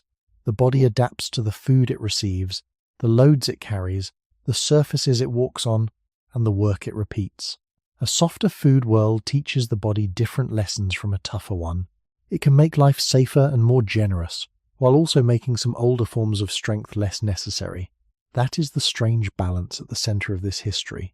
The same intelligence that helped humans survive hunger also reduced the need for the body to wrestle with every bite. The same fire that protected the night also changed the mouth's work. The same storage that carried people through hard seasons also loosened the tie between movement and meal. So if ancient strength faded, part of it faded, because human beings became skilled at making the world arrive softer than before. The body did not simply grow weak. It inherited the success of countless hands that learned to make survival gentler. A single human body has always been limited. It can be tired, injured, hungry, cold, frightened, too young, too old, too small, or simply unlucky. If survival depended only on the strongest individual, the human story would be much narrower than it is. But one of the unusual things about humans is that strength did not remain trapped inside one body. It moved between people. It moved through help, teaching, memory, sharing, imitation, warning, and care. A person who could not lift the heaviest load might still know where water was found after dry weather. A person who could not walk as far might still shape a tool, prepare food, tend a fire, calm a child, remember a path, or notice a danger that others missed. This matters deeply for the question of why humans lost their ancient strength. The more survival became social, the less every individual body had to contain every form of strength at once. Near the beginning of the human story, people were not floating alone through the landscape. They lived in groups, with bonds that were biological, practical, emotional, and learned. No group was perfect, and we should not imagine ancient life as peaceful or gentle. Human groups could include conflict, loss, exclusion, danger, and suffering, but cooperation was still one of the central features that made human life possible. Food could be shared, tasks could be divided, young children could be carried and protected, knowledge could pass from older hands to younger ones. Someone who had seen a season before could help others understand what might happen again. In such a world, strength began to take forms that were not obvious in the mirror. A group could be stronger than any one of its members, not because every person was physically powerful, but because different abilities could be joined. This joining changed the pressure on the body. Raw force still mattered. A person still needed to walk, carry, gather, make, and endure. But the rule was no longer simply that the strongest body alone survived best in every situation. Social life allowed strength to be spread. One person could carry while another watched. One person could remember while another lifted. One person could make while another searched. One person could protect while another recovered. The body remained important, but it was no longer the only storage place for survival. This is a quiet turning point in the loss of ancient strength. When help becomes part of survival, the individual body can afford to be more varied. Some bodies can be less powerful and still remain valuable. Some bodies can age and still contribute through memory. Some bodies can be injured and still be protected long enough to heal. Some bodies can specialize, becoming skilled in one task rather than equally prepared for all tasks. Over time, this makes human strength less like a single flame and more like warmth shared across many fires. It also changes what the body is asked to maintain. If a person must face every burden alone, The cost of weakness is immediate. If a person lives inside a web of mutual dependence, then weakness can sometimes be carried by others. This does not remove hardship. It changes how hardship is distributed. The ancient body was still trained by the ground, food, weather, tools, and work, but it was also supported by other bodies. That support may have softened some pressures while strengthening others. It could reduce the need for constant individual force while increasing the value of communication, patience, memory, attention, and skill. This is why humans did not need to become the strongest animals. They became a species in which survival could be held between bodies. A hand could pass a tool, a voice could pass a warning, a gesture could pass a method, a shared meal could pass energy from one effort to another. In that exchange, some ancient strength remained in muscle and bone, but some moved into relationship. The body lost part of its old burden because the group began to carry it too.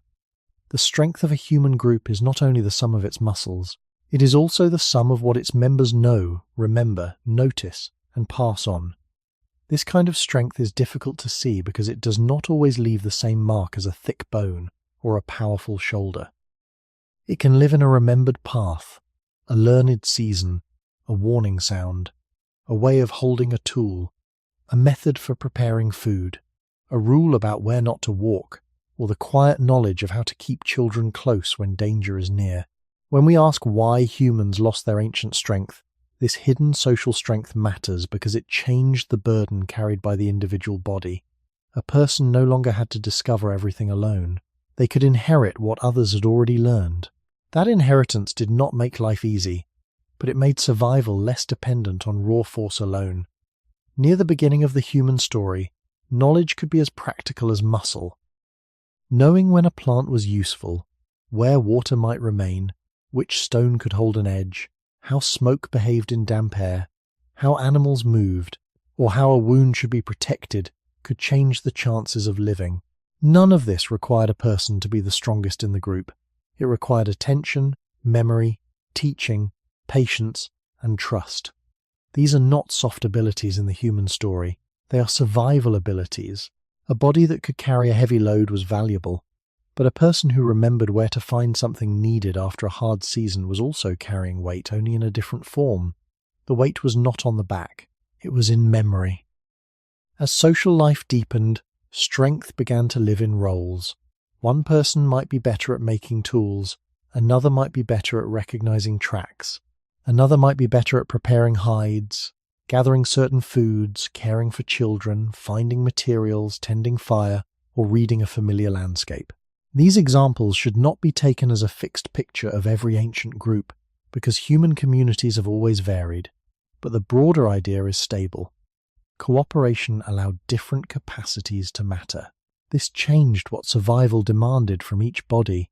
If every person had to be equally strong in every way, many lives would have ended sooner. But if a group could value different abilities, then the pressure of strength could spread across many people. A weaker arm might be balanced by a sharper memory. A slower body might still hold skill. An older person might not move as far, yet carry knowledge of weather, places, foods, or past mistakes. A child might not contribute strength yet, but could receive methods that would later outlive the teacher. In this way, humans built a form of strength that crossed generations. Muscle dies with the body. Learned technique can continue. That fact may be one of the deepest reasons raw strength slowly lost its central place. Once survival can be transmitted by teaching, the body is no longer the only place where the future is stored. A stone tool is useful, but a remembered way to make it is even more powerful. Fire is useful, but knowing how to tend it, share it, and avoid losing it matters too. A path is useful, but a story about the path can guide someone who has not walked it before. The human body remained physical, exposed, and vulnerable, yet it lived inside a growing field of shared information. That field softened some of the old demands. A person did not need to test every danger directly if someone else had already learned from it. A young body did not need to invent every movement if an older hand could guide it. A group did not need to rely only on sudden force if it could prepare, coordinate, and remember. This does not mean social strength replaced bodily strength completely. It did not. Walking, carrying, making, climbing, digging, and enduring were still part of life for a very long time. But social strength changed the center of human power. It made survival less about the strongest single body and more about the continuity of many bodies joined through memory. Over time, this could allow raw strength to become less absolute, not useless, not gone, but less alone. The ancient strength humans began to lose was partly the strength of having to answer the world directly with the body every time. In its place grew another strength, the ability to let experience survive outside the person who first paid for it. One of the strangest losses in human history is that it was created by care. The more humans learned to protect one another, the less everybody had to remain equally ready for every danger. This is not an easy idea, because protection sounds only like a gain. In many ways, it was. A group that could share food, guard a child, help an injured person, teach a younger hand, remember a dry season, or divide work between different people was stronger than a group of isolated bodies. Social life gave humans a way to survive limits that no single body could overcome alone. But when a group carries part of the world for the individual body is changed by that carrying. It no longer receives the same constant instruction from danger, hunger, distance, and heavy labor. It can rest sometimes because others remain awake. It can heal sometimes because others bring food. It can be young, old, wounded, pregnant, sick, or less physically powerful, and still remain inside the circle of life. This is one of the deep human victories. It is also one of the quiet beginnings of why humans lost their ancient strength. Near the beginning of the human story, survival was never purely private. A person's body mattered, but it mattered inside a network of other bodies. A child survived because adults carried, fed, protected, and taught. An injured adult might survive because someone else shared food or allowed time for healing. An older person might survive because memory had value, even when speed or lifting power declined. This kind of social protection softened the oldest rule of the body, that every weakness must be paid for immediately. Among many animals, a serious injury, a lost tooth, a failed hunt, or a season of weakness can quickly become fatal. Humans were never free from such danger, but cooperation could sometimes delay or reduce its cost. That delay matters. It means the body no longer lived under the same simple pressure to be powerful in every moment. A person could survive through belonging. In that belonging, strength became less individual and more distributed. The group became a kind of expanded body. One person's eyes could watch while another person's hands worked. One person's memory could guide while another person's legs carried. One person's patience could teach while another person's youth learned. One person's skill could turn stone, wood, fiber, fire, or food into something useful for many. The body did not become unnecessary, but it became less alone. This social body changed the meaning of weakness.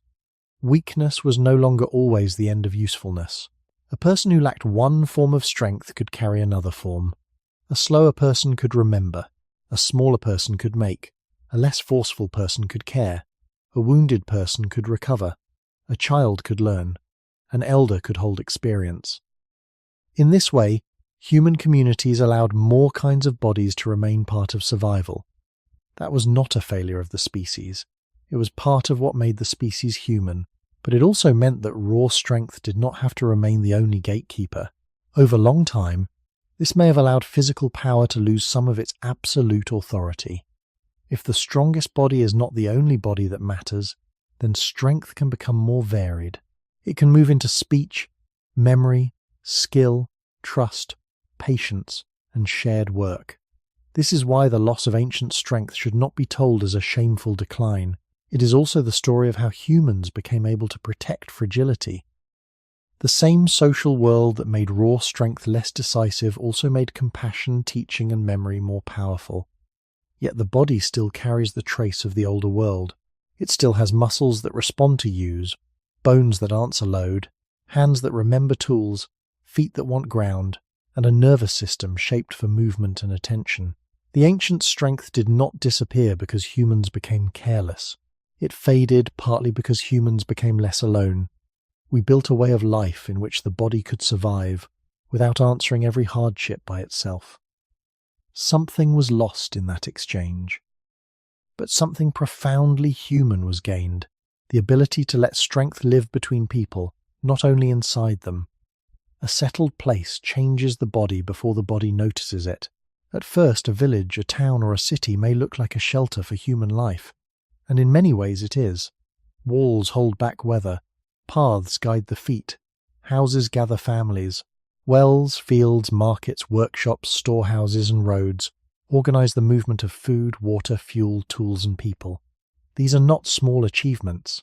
They reduce some of the uncertainty that once pressed directly against the body, but every organized space also teaches the body how to move within it.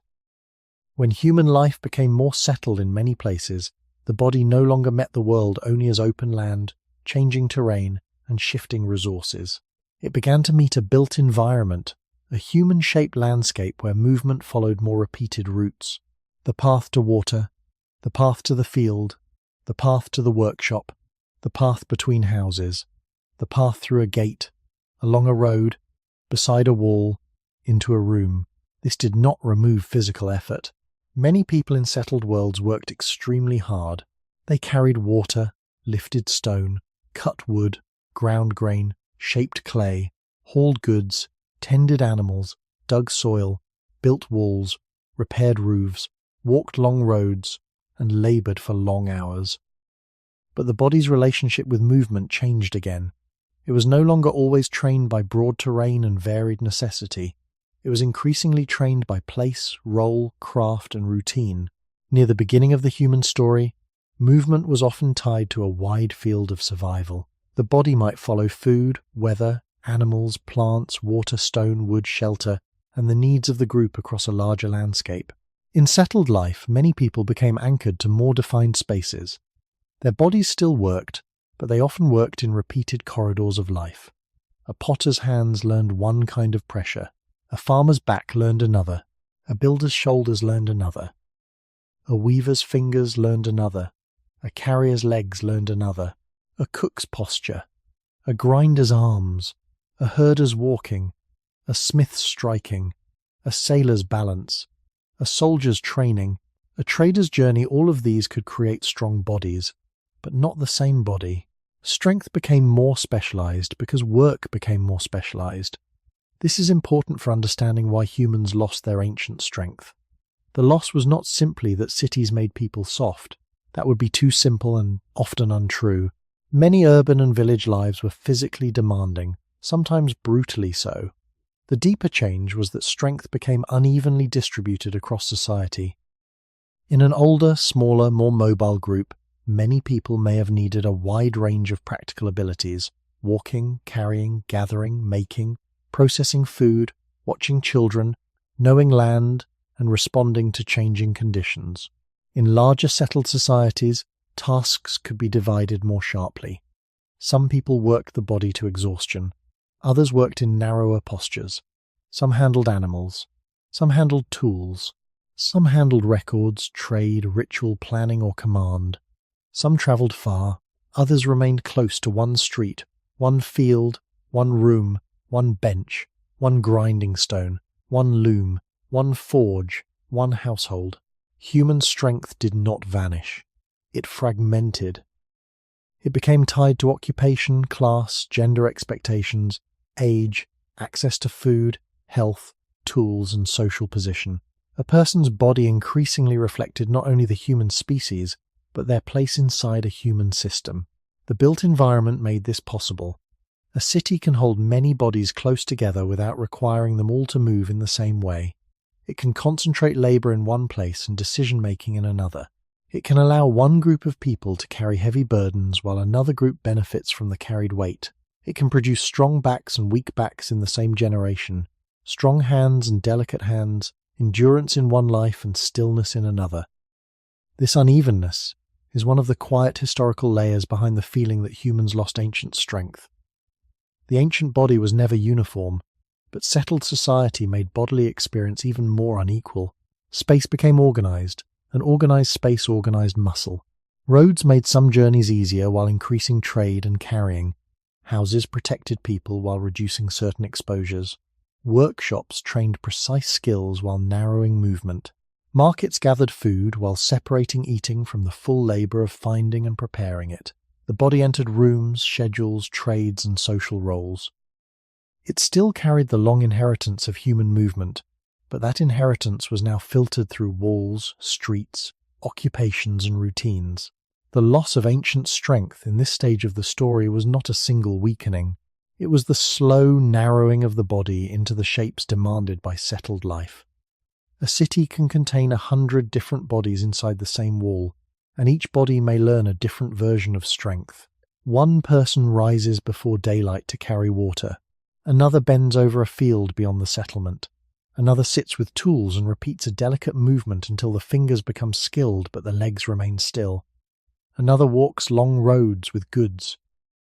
Another stands in a workshop, striking, cutting, shaping, weaving, grinding, lifting, or sorting. Another spends much of life near a hearth, a stall, a doorway, a storage room, or a writing surface.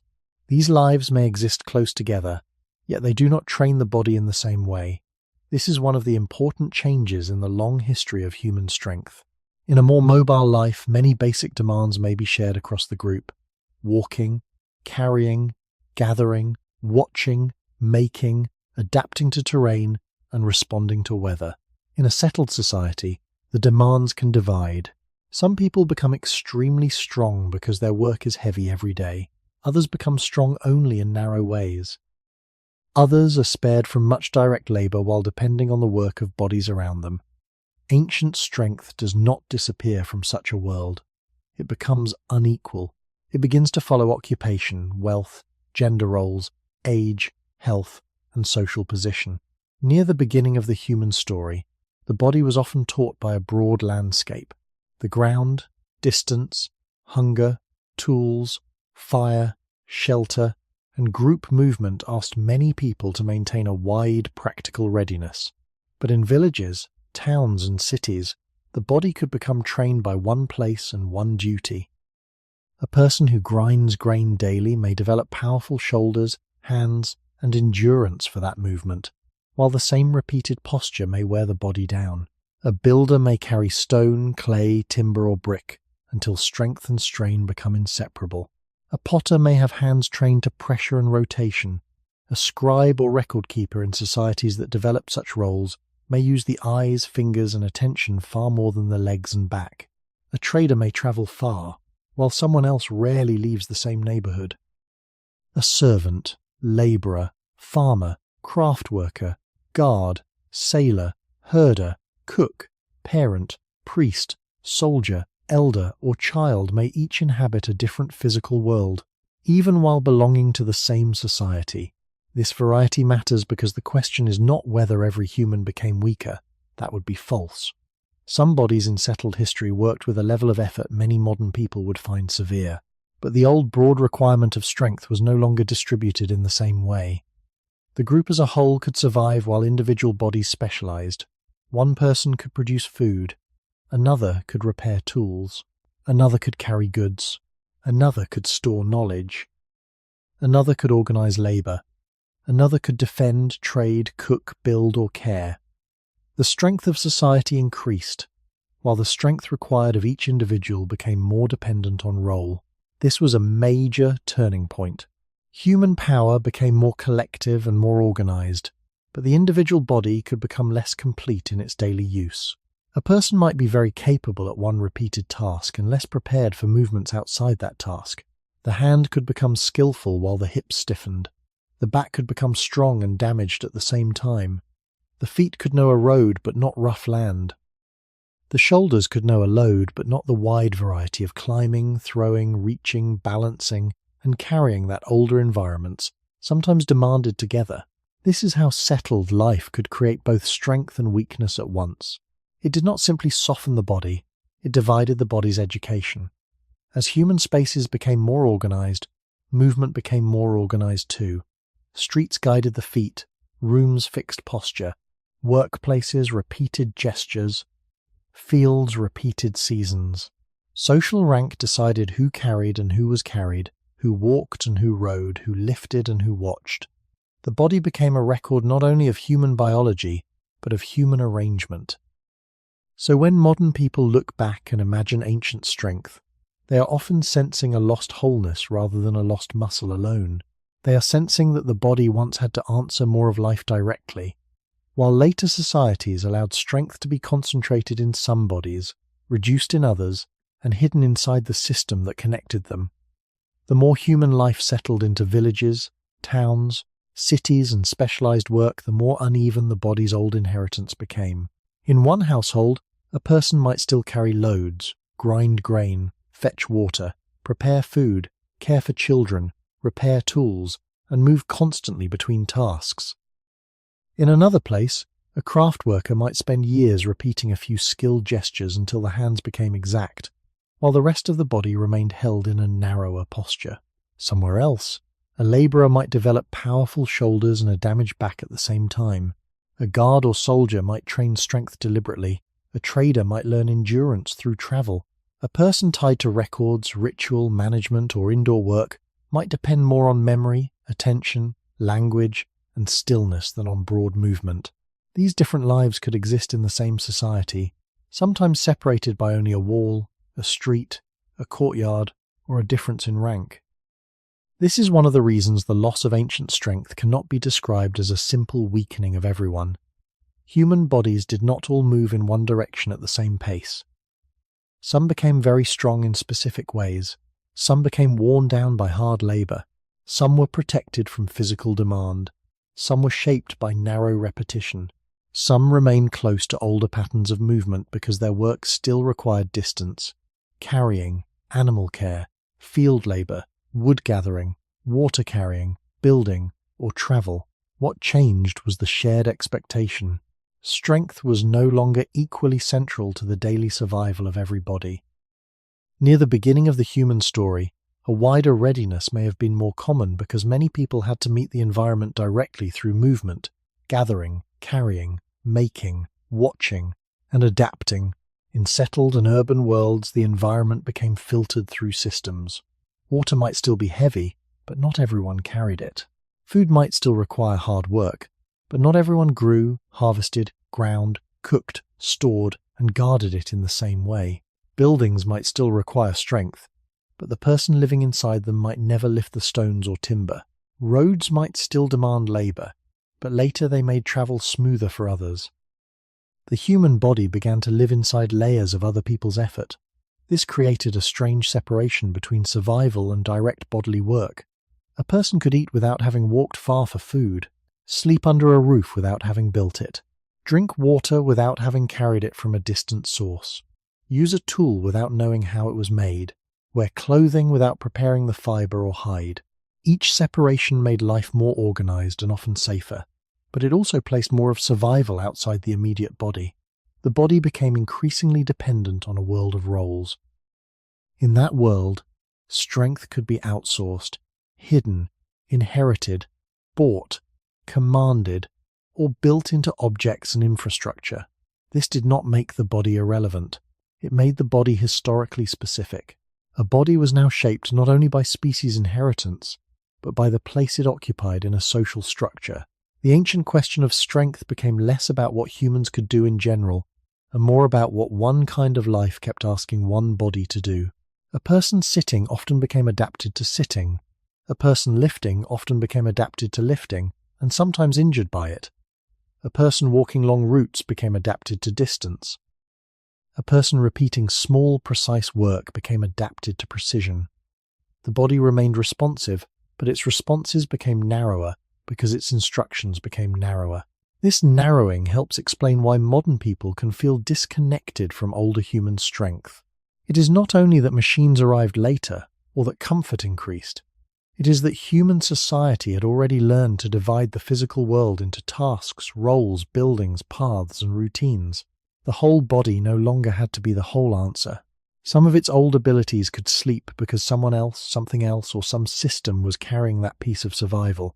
The loss was gradual, uneven, and often invisible.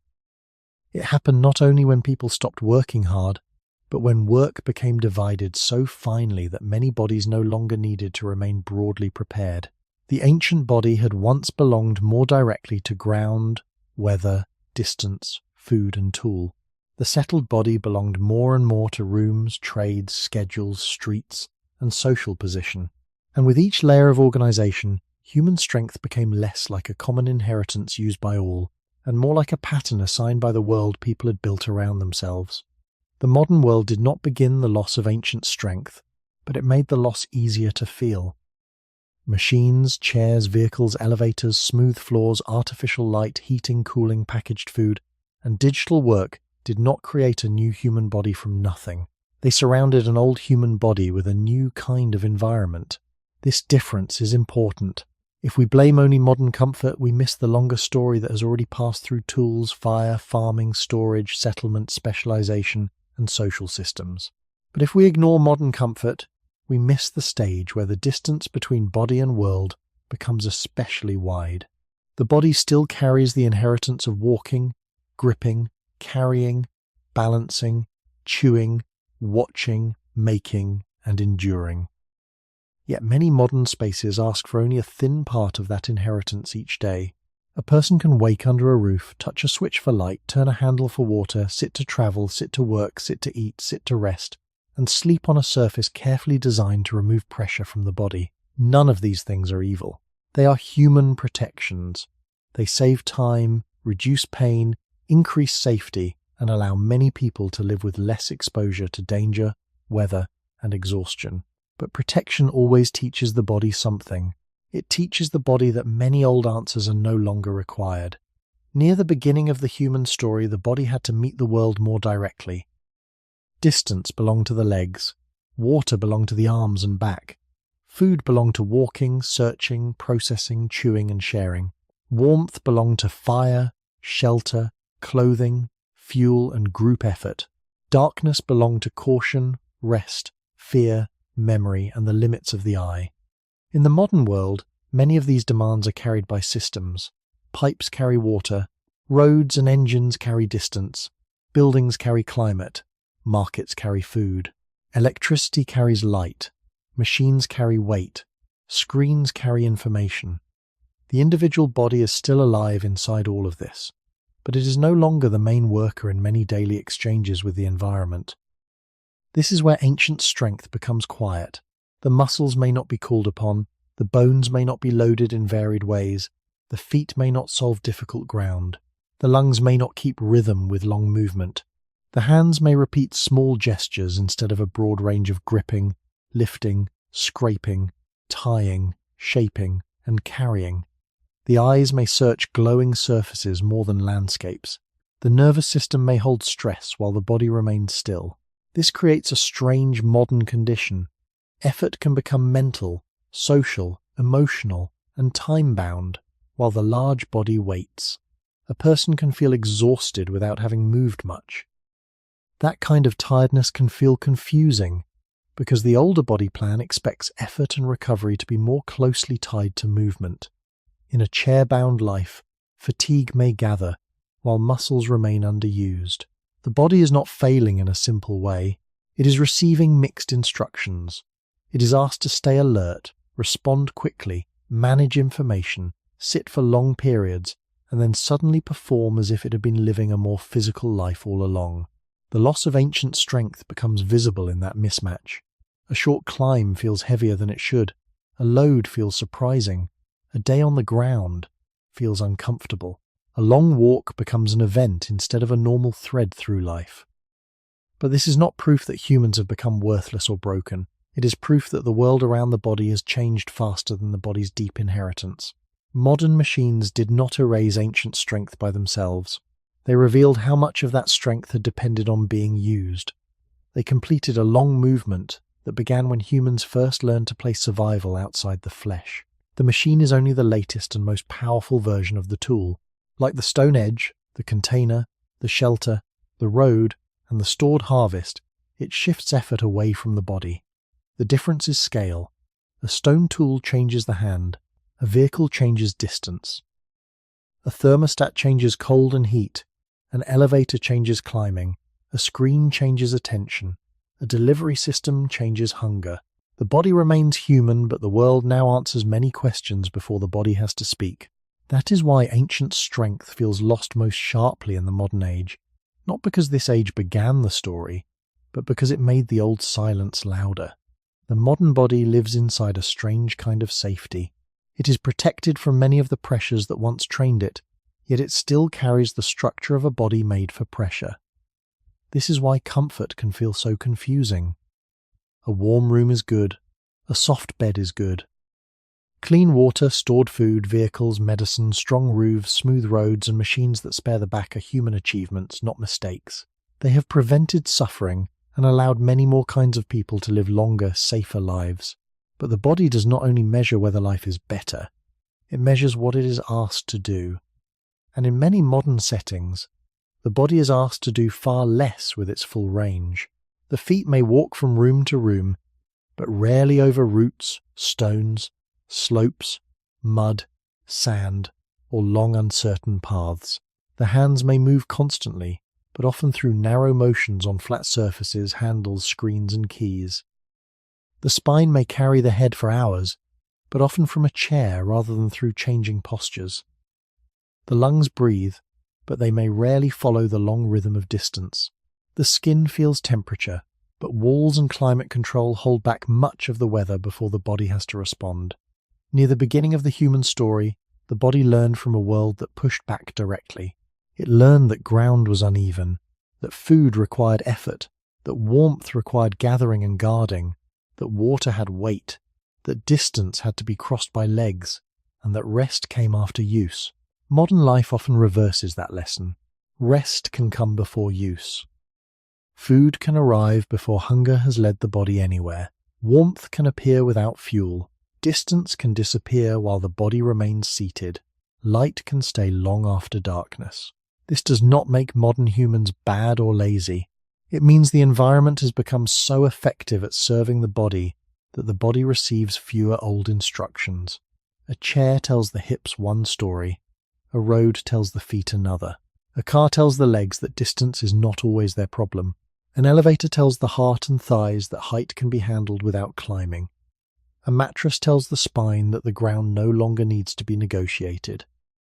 A screen tells the eyes and fingers to stay awake, while much of the body waits. Each object is small by itself. Together, they form a world that quietly edits the body's daily education. The result is not always ease. Many modern people are tired, tense, anxious, overworked, or physically strained in repetitive ways. But the strain is often different from older bodily strain. It may be stillness with stress. It may be attention without movement. It may be long sitting followed by sudden bursts of demand. It may be repeated small motions while larger muscles receive little variety. This is one reason the modern body can feel weak even when life is full of pressure. The pressure has changed location. It has moved from the whole body into the eyes, hands, neck, lower back, nervous system, and mind. The ancient body expected effort to be spread across movement, load, terrain, temperature, hunger, and recovery. The modern body may carry deadlines, noise, information, worry, and artificial schedules while the legs remain still. That mismatch can make ancient strength feel far away. A person may not be truly weaker in every possible sense, but the body may be less practiced in the old patterns that once made strength ordinary. Walking far, carrying weight, squatting comfortably, rising from the ground, climbing, balancing, gripping rough materials, and enduring weather are no longer common requirements for many lives. When these things appear, they feel like interruptions instead of normal conditions. This is how a body loses touch with its own older capacities. It is not because those capacities were erased. It is because they were no longer spoken to every day. The modern environment asks the body to be efficient, seated, protected, clean, fast, alert, and available. The ancient environment asked the body to be mobile, balanced, durable, patient, hungry at times, cold at times, and physically present in the work of staying alive. The difference between those two worlds is the space where lost strength becomes visible. Human beings built the modern world to reduce danger and effort, and that achievement should be respected. Yet inside that success, the body still waits with an older design. It is surrounded by protection, but it is not made only for protection. It is safe more often, but it may be less awake to the kinds of strength that safety no longer requires. The modern feeling of weakness is often not a clear measure of what the body truly is. It is a feeling that appears when an old body plan is placed inside a new world and then asked to explain itself. A person may feel tired after a day with little movement, stiff after sitting, breathless after climbing, sore after carrying something ordinary, or uneasy when sleeping away from a soft bed.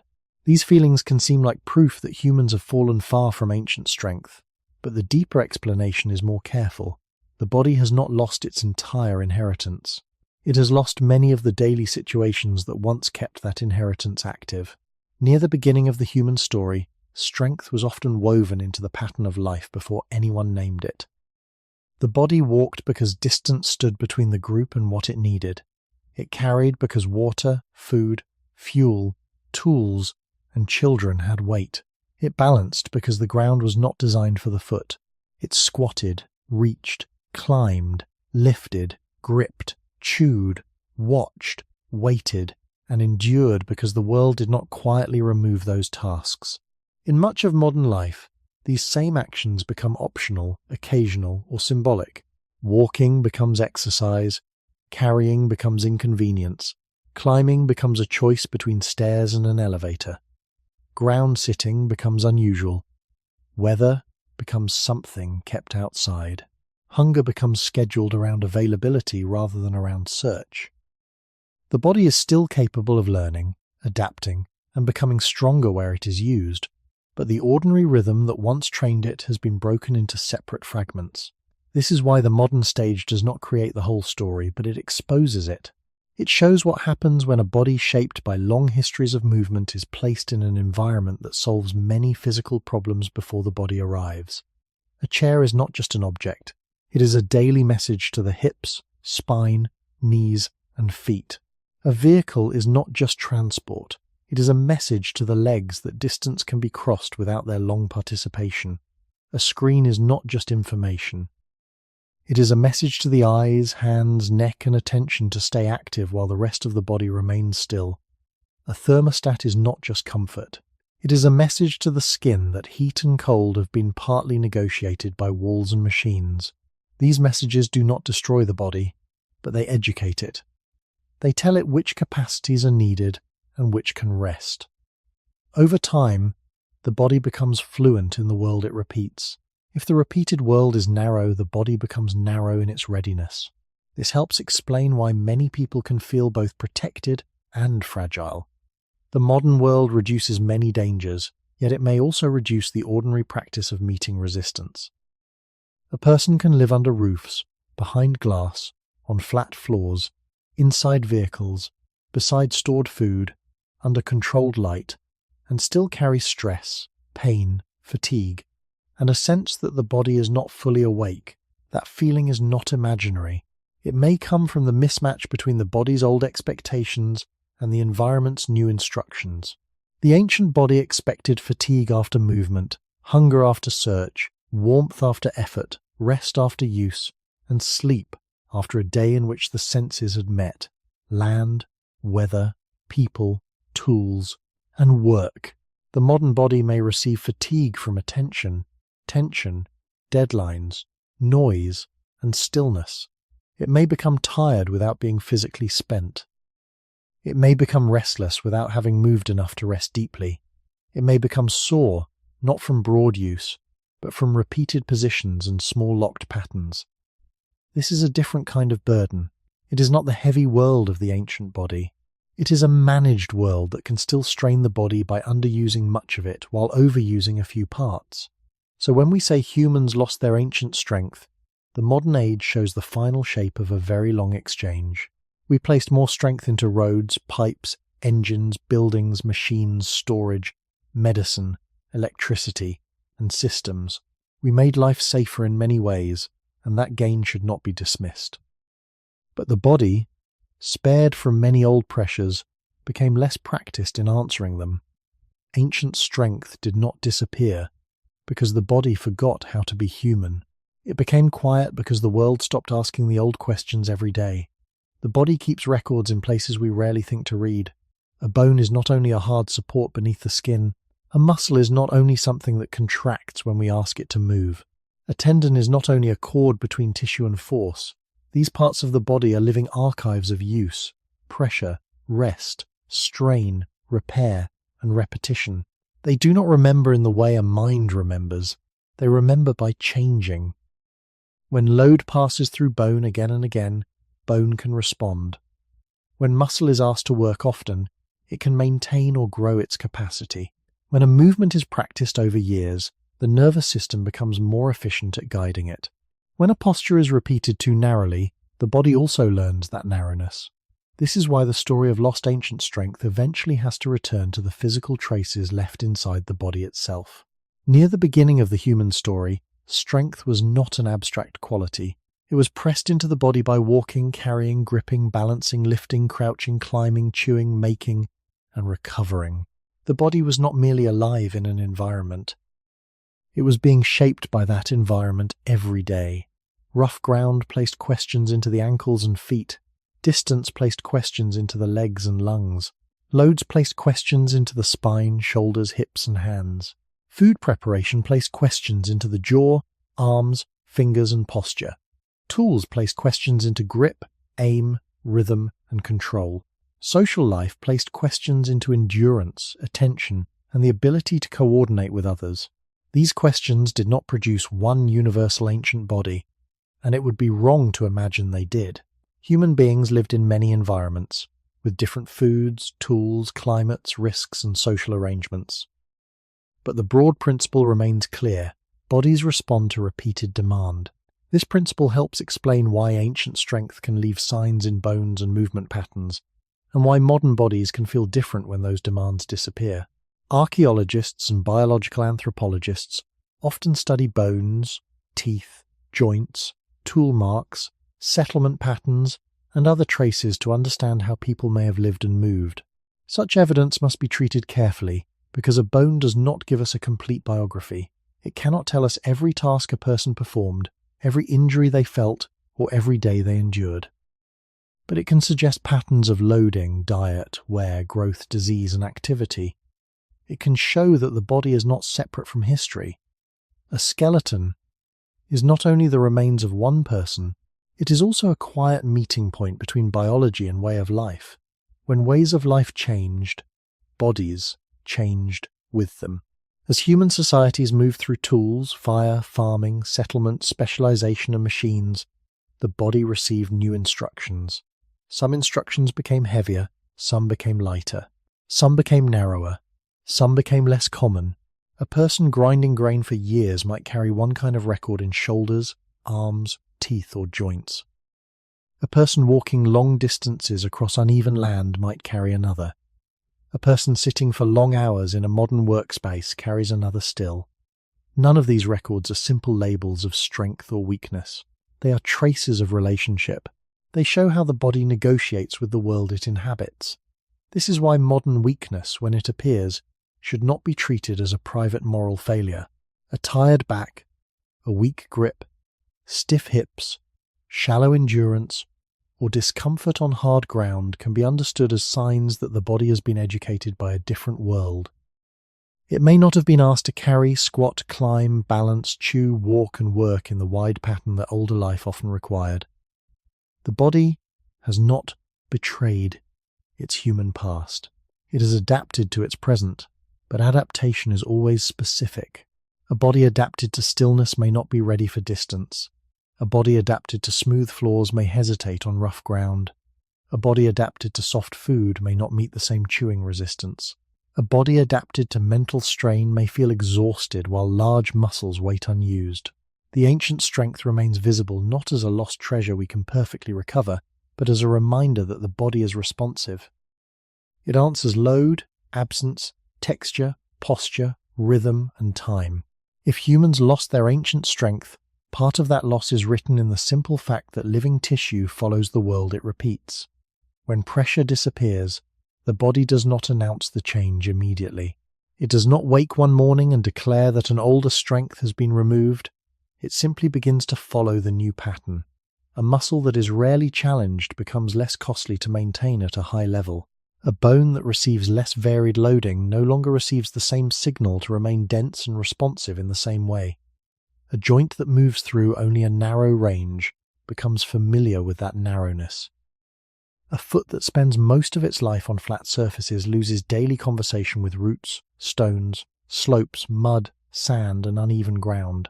A hand that touches smooth handles, screens, fabrics, and small objects may still be skilled, but it is not trained by the same rough variety of gripping, twisting, scraping, pulling, and carrying. This is not a sign of failure.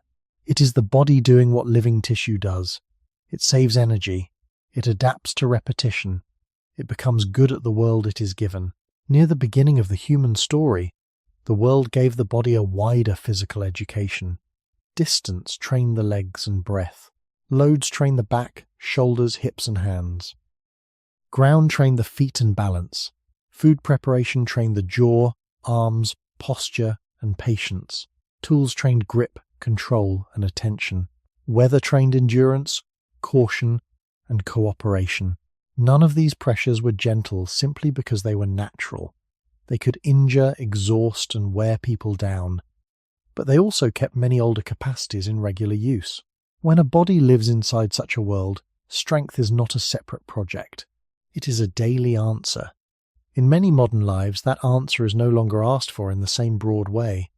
The body may still be busy, but its busyness is often concentrated. The eyes may scan information for hours. The fingers may repeat small, precise movements. The neck and lower back may hold fixed positions. The mind may manage stress while the legs remain still. The body is not inactive in a simple sense, but its activity can become narrow. This narrowing matters because ancient strength was never only about strong muscles. It was about the whole body being regularly invited into life. A body that walks, carries, squats, reaches, climbs, chews resistant food, sleeps on varied surfaces, and balances over uncertain ground receives many signals at once. A body that sits, rides, presses, types, and stands on flat floors receives different signals. Over time, those signals shape readiness. If the old movements become rare, they may feel unfamiliar. The first long walk may feel heavier than expected. Carrying a load may surprise the shoulders. Rising from the ground may feel awkward. A night away from a soft surface may make the hips and back complain. A short climb may reveal how little the lungs have been asked to work with the legs. These moments can feel like personal weakness, but they are also historical moments. They show the meeting between an ancient design and a recent environment. The body has not forgotten everything. It can still respond to use. It can still become stronger, more balanced, more enduring, and more capable when life asks for those qualities carefully and repeatedly. But the old baseline has changed because the old demands are no longer ordinary for everyone.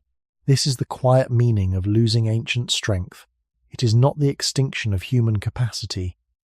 It is the lowering of daily requirement. A capacity that is not required may remain possible, but it becomes less present. A movement that is not repeated may remain available, but it becomes less natural. A strength that once lived in the background of ordinary survival may become something that must be deliberately reclaimed, trained, or remembered. The modern world has reduced many dangers that no one should wish to bring back. It has spared bodies from hunger, exposure, infection, dangerous labor, and endless uncertainty in ways that deserve respect. But it has also removed many of the pressures that once kept bones loaded, muscles varied, joints mobile, feet alert, hands broad in skill, and endurance quietly awake. The body has adapted to being spared. That adaptation is useful, yet inside it, the shadow of older strength remains. Not gone, but waiting beneath habits that no longer call its name. The feeling of a weaker modern body should be handled with care because it can easily turn into shame. A person feels tired after a short climb and thinks the body has failed. The back aches after sitting and the person thinks something is wrong with them alone. The hands lose grip quickly, the legs feel heavy, the breath becomes shallow, and the person imagines that they are personally broken. But the longer human story suggests a more patient explanation. The body is not only an individual possession, it is also the result of the world that trains it. If a body has been raised among chairs, smooth floors, vehicles, soft food, controlled temperature, artificial light, and long hours of mental attention, then that body has received a different education from a body raised by distance, rough ground, repeated carrying, changing posture, resistant food, weather, and daily physical necessity. This does not mean the modern body is useless. It means the modern body has adapted to the world it repeats. Near the beginning of the human story, fatigue was often connected to a broad chain of bodily work. A person became tired after walking, carrying, gathering, making, watching, lifting, chewing, climbing, crouching, and enduring the open world. The tiredness came through the whole body. In many modern lives, tiredness can come through stillness. It can come from attention, stress, screens, schedules, noise, worry, and repeated postures that keep some muscles tense while others remain unused. This creates a strange kind of exhaustion. The body feels drained, yet it has not been used in the wide way that helps maintain older capacities. A person may be tired but not exercised, stressed but not physically spent, protected but not fully rested. That mismatch is one reason lost ancient strength feels so personal. The body still carries systems that respond to movement, load, rhythm, and recovery, but daily life may give it tension without enough full body use. A stiff hip, a weak back, a tired neck, a shallow breath, or a sense of heaviness in the limbs may be signs of how a life has shaped the body, not proof that the person has failed the species. This distinction matters. If we treat weakness only as personal failure, we miss the history inside it. Human beings spent immense periods living in conditions where movement was woven into survival. Then, slowly, we built tools, fire, shelters, fields, villages, cities, roads, machines, and systems that carried more and more of the world for us. That was not a mistake. It reduced danger and suffering. It allowed more people to live, heal, age, learn, care, and belong. But the body, spared from many old pressures, became less constantly prepared for them. The loss of ancient strength is therefore not a simple fall. It is a trace of success, protection, specialization, and environmental change. The body remembers what it is asked to remember. It maintains what life continues to request. It lets quiet what the world no longer calls upon. This is why the signs in bones, muscles, joints, posture, and fatigue are so important. They remind us that strength is not a fixed treasure locked inside the past. It is a relationship. The body becomes strong in relation to the ground it walks, the weight it carries, the food it chews, the tools it uses, the postures it repeats, the rest it receives, and the society that surrounds it. Ancient strength was not a moral virtue that modern humans betrayed. It was the visible and invisible result of older demands. Modern weakness, where it appears, is not always decay. Often, it is adaptation to a world that has become physically lighter while remaining mentally and socially heavy. The body is carrying a different burden now. It is not always the burden of stone, wood, water, weather, distance, and hunger. It may be the burden of stillness, speed, information, stress, and separation from the movements that once made human strength ordinary. To understand this is not to romanticize hardship or reject protection. It is to see the body with more honesty. We are not simply weaker than those who came before us. We are bodies shaped by a different arrangement of survival. And if ancient strength still seems to echo inside us, it may be because the body has not forgotten the older world completely, even after the world around it has changed. By the time we reach the end of this long path, the old question has changed shape. At first, it sounds simple. Why did humans lose their ancient strength? But the more carefully we follow the human story, the less it looks like a single loss. It looks more like a long transfer. Strength moved from muscle into tools, from teeth into fire, from jaw into preparation, from feet into roads, from backs into animals and machines, from individual force into group life, from memory in one person into tradition shared across many people. The body did not suddenly become weak. It became part of a wider world that carried more and more of survival outside the skin. Near the beginning of the human story, the body had to answer the world more directly. The ground asked for balance. Distance asked for legs and breath. Hunger asked for movement, knowledge, risk, and patience. Food asked for hands, tools, teeth, fire, and sharing. Weather asked for shelter, clothing, cooperation, and endurance. A load asked for shoulders, spine, hips, grip, and rhythm. The human body was never the strongest animal body in nature, but it was deeply involved in the work of staying alive. It had to be awake to many kinds of pressure. Over time, human beings slowly changed the terms of that pressure. A stone edge made the hand more powerful than the hand alone. Fire softened food and night. Containers changed carrying. Shelter changed weather. Farming changed the calendar of work. Storage changed hunger. Settlements changed distance and routine. Specialized labor changed the body's daily tasks. Cities changed the relation between strength and role. Machines changed the scale of the transfer. Modern systems changed almost everything around the body, often before the body had to respond. None of these steps should be called simple decline. Many of them were acts of protection. They allowed children to survive, elders to remain valuable, injured people to heal, knowledge to accumulate, and communities to become larger and more complex.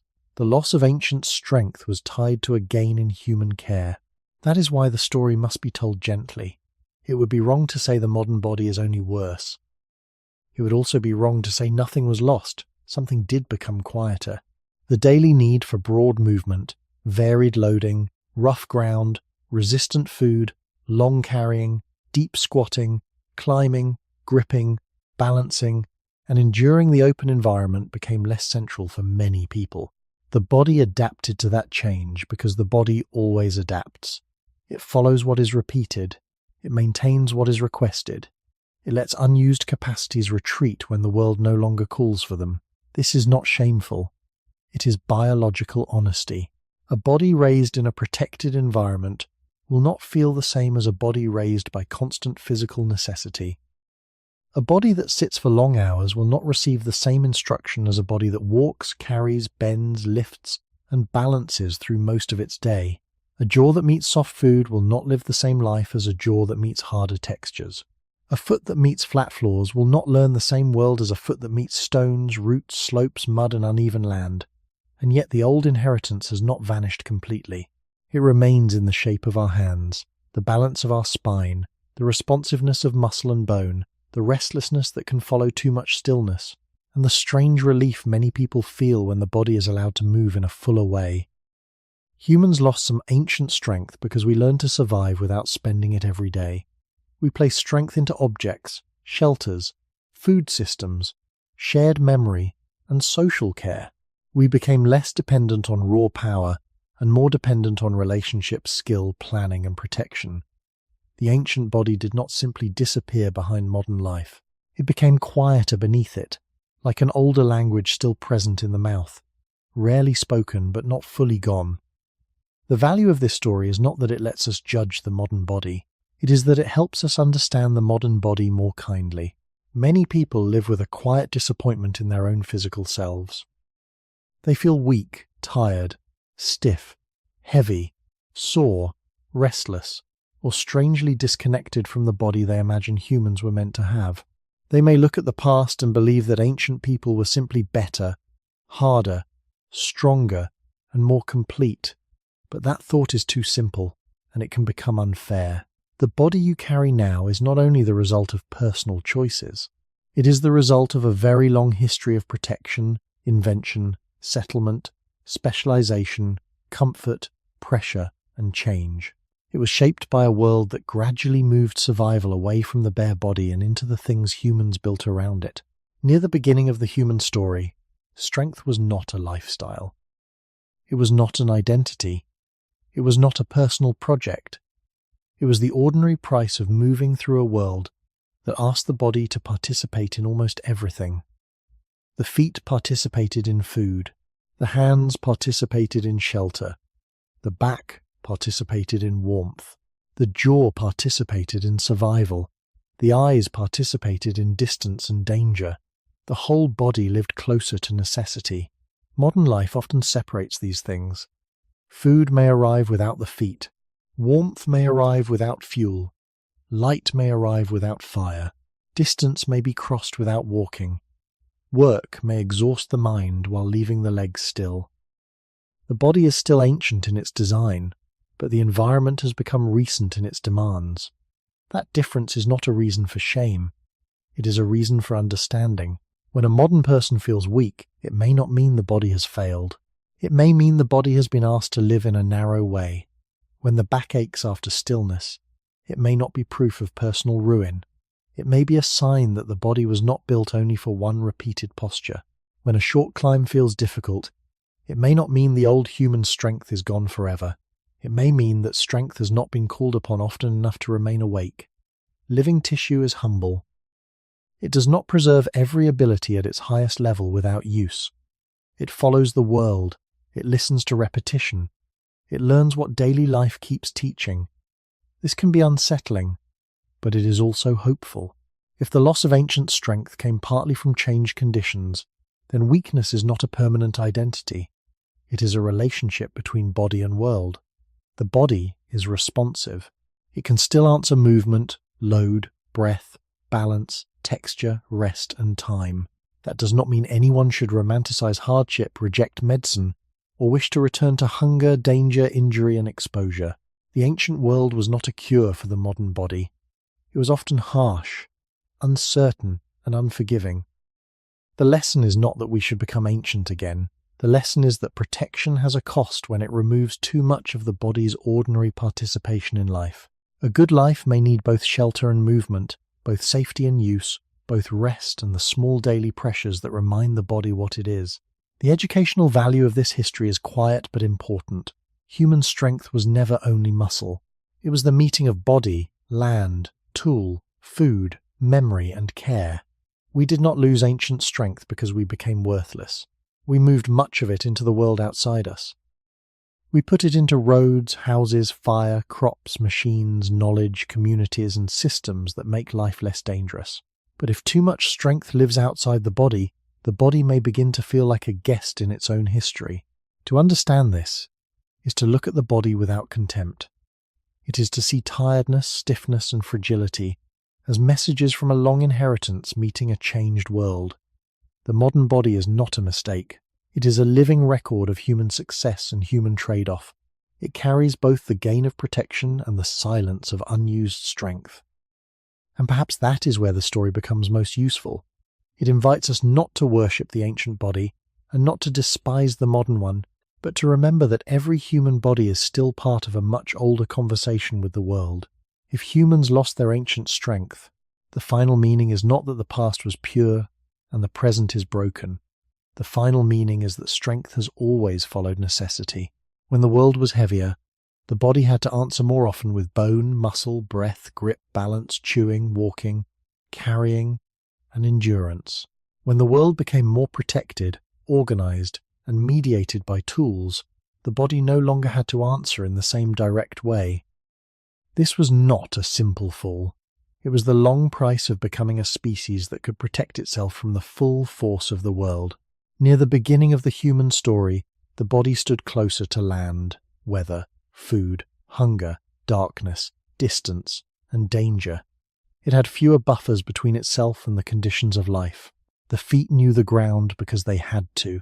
The hands knew materials because survival passed through them. The jaw knew food as resistance. The back knew load. The skin knew cold and heat. The lungs knew distance.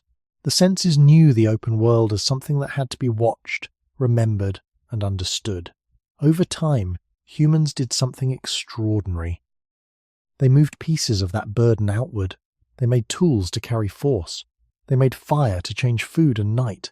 They made shelters to change weather. They made fields and stores to change hunger. They made villages, roads, cities, machines, and systems to change distance, labor, and risk. They made social worlds where a person did not have to be the strongest body in order to remain valuable. In doing so, humans did not simply become weaker. They became less alone. That is the deeper trade hidden inside the title. Ancient strength faded, partly because human care grew. A child could survive longer because adults carried and taught. An elder could remain important because memory had value. An injured person might be protected long enough to heal. A less powerful person could still contribute through skill, patience, knowledge, attention, or care. This is not weakness in the shallow sense. It is one of the most human forms of strength. Yet every gain leaves a shadow. When tools carry more, the body carries less. When roads smooth the ground, the feet learn less roughness. When food is softened before the mouth meets it, the jaw works differently. When chairs hold the body for hours, the hips and spine receive a narrow lesson. When machines move distance, the legs may forget the old rhythm of going far. When stress lives in attention more than movement, fatigue changes shape. The modern body is therefore not a failed ancient body. It is a body living after many human victories. But those victories have made some older capacities quieter. The lesson is not to reject the modern world. No honest history should ask people to return to hunger, exposure, disease, danger, or the uncertainty that once surrounded everyday life. The lesson is more careful. The body was not made only to be protected from life. It was also made to participate in life. It asks for contact, rhythm, weight, breath, balance, texture, rest, and use. It asks, in its own quiet way, not to be treated as a relic, and not to be treated as a machine, but as a living record of a very long past. So when a modern person feels weak, tired, stiff, or distant from their own body, the feeling does not need to become shame. It can become understanding. The body is telling a historical truth. It has been spared from many old burdens, and because of that, it has also been separated from many old forms of strength. What remains is not a simple answer, but a quieter awareness. Human strength did not vanish. It changed homes. Some of it still sleeps in muscle and bone. Some of it lives in tools, roads, houses, knowledge, medicine, memory, and care. Some of it lives between people. And as we rest inside the world our species built, one open question remains. If ancient strength has not fully disappeared, but only grown quiet beneath modern life, what part of the human body is still waiting to be remembered?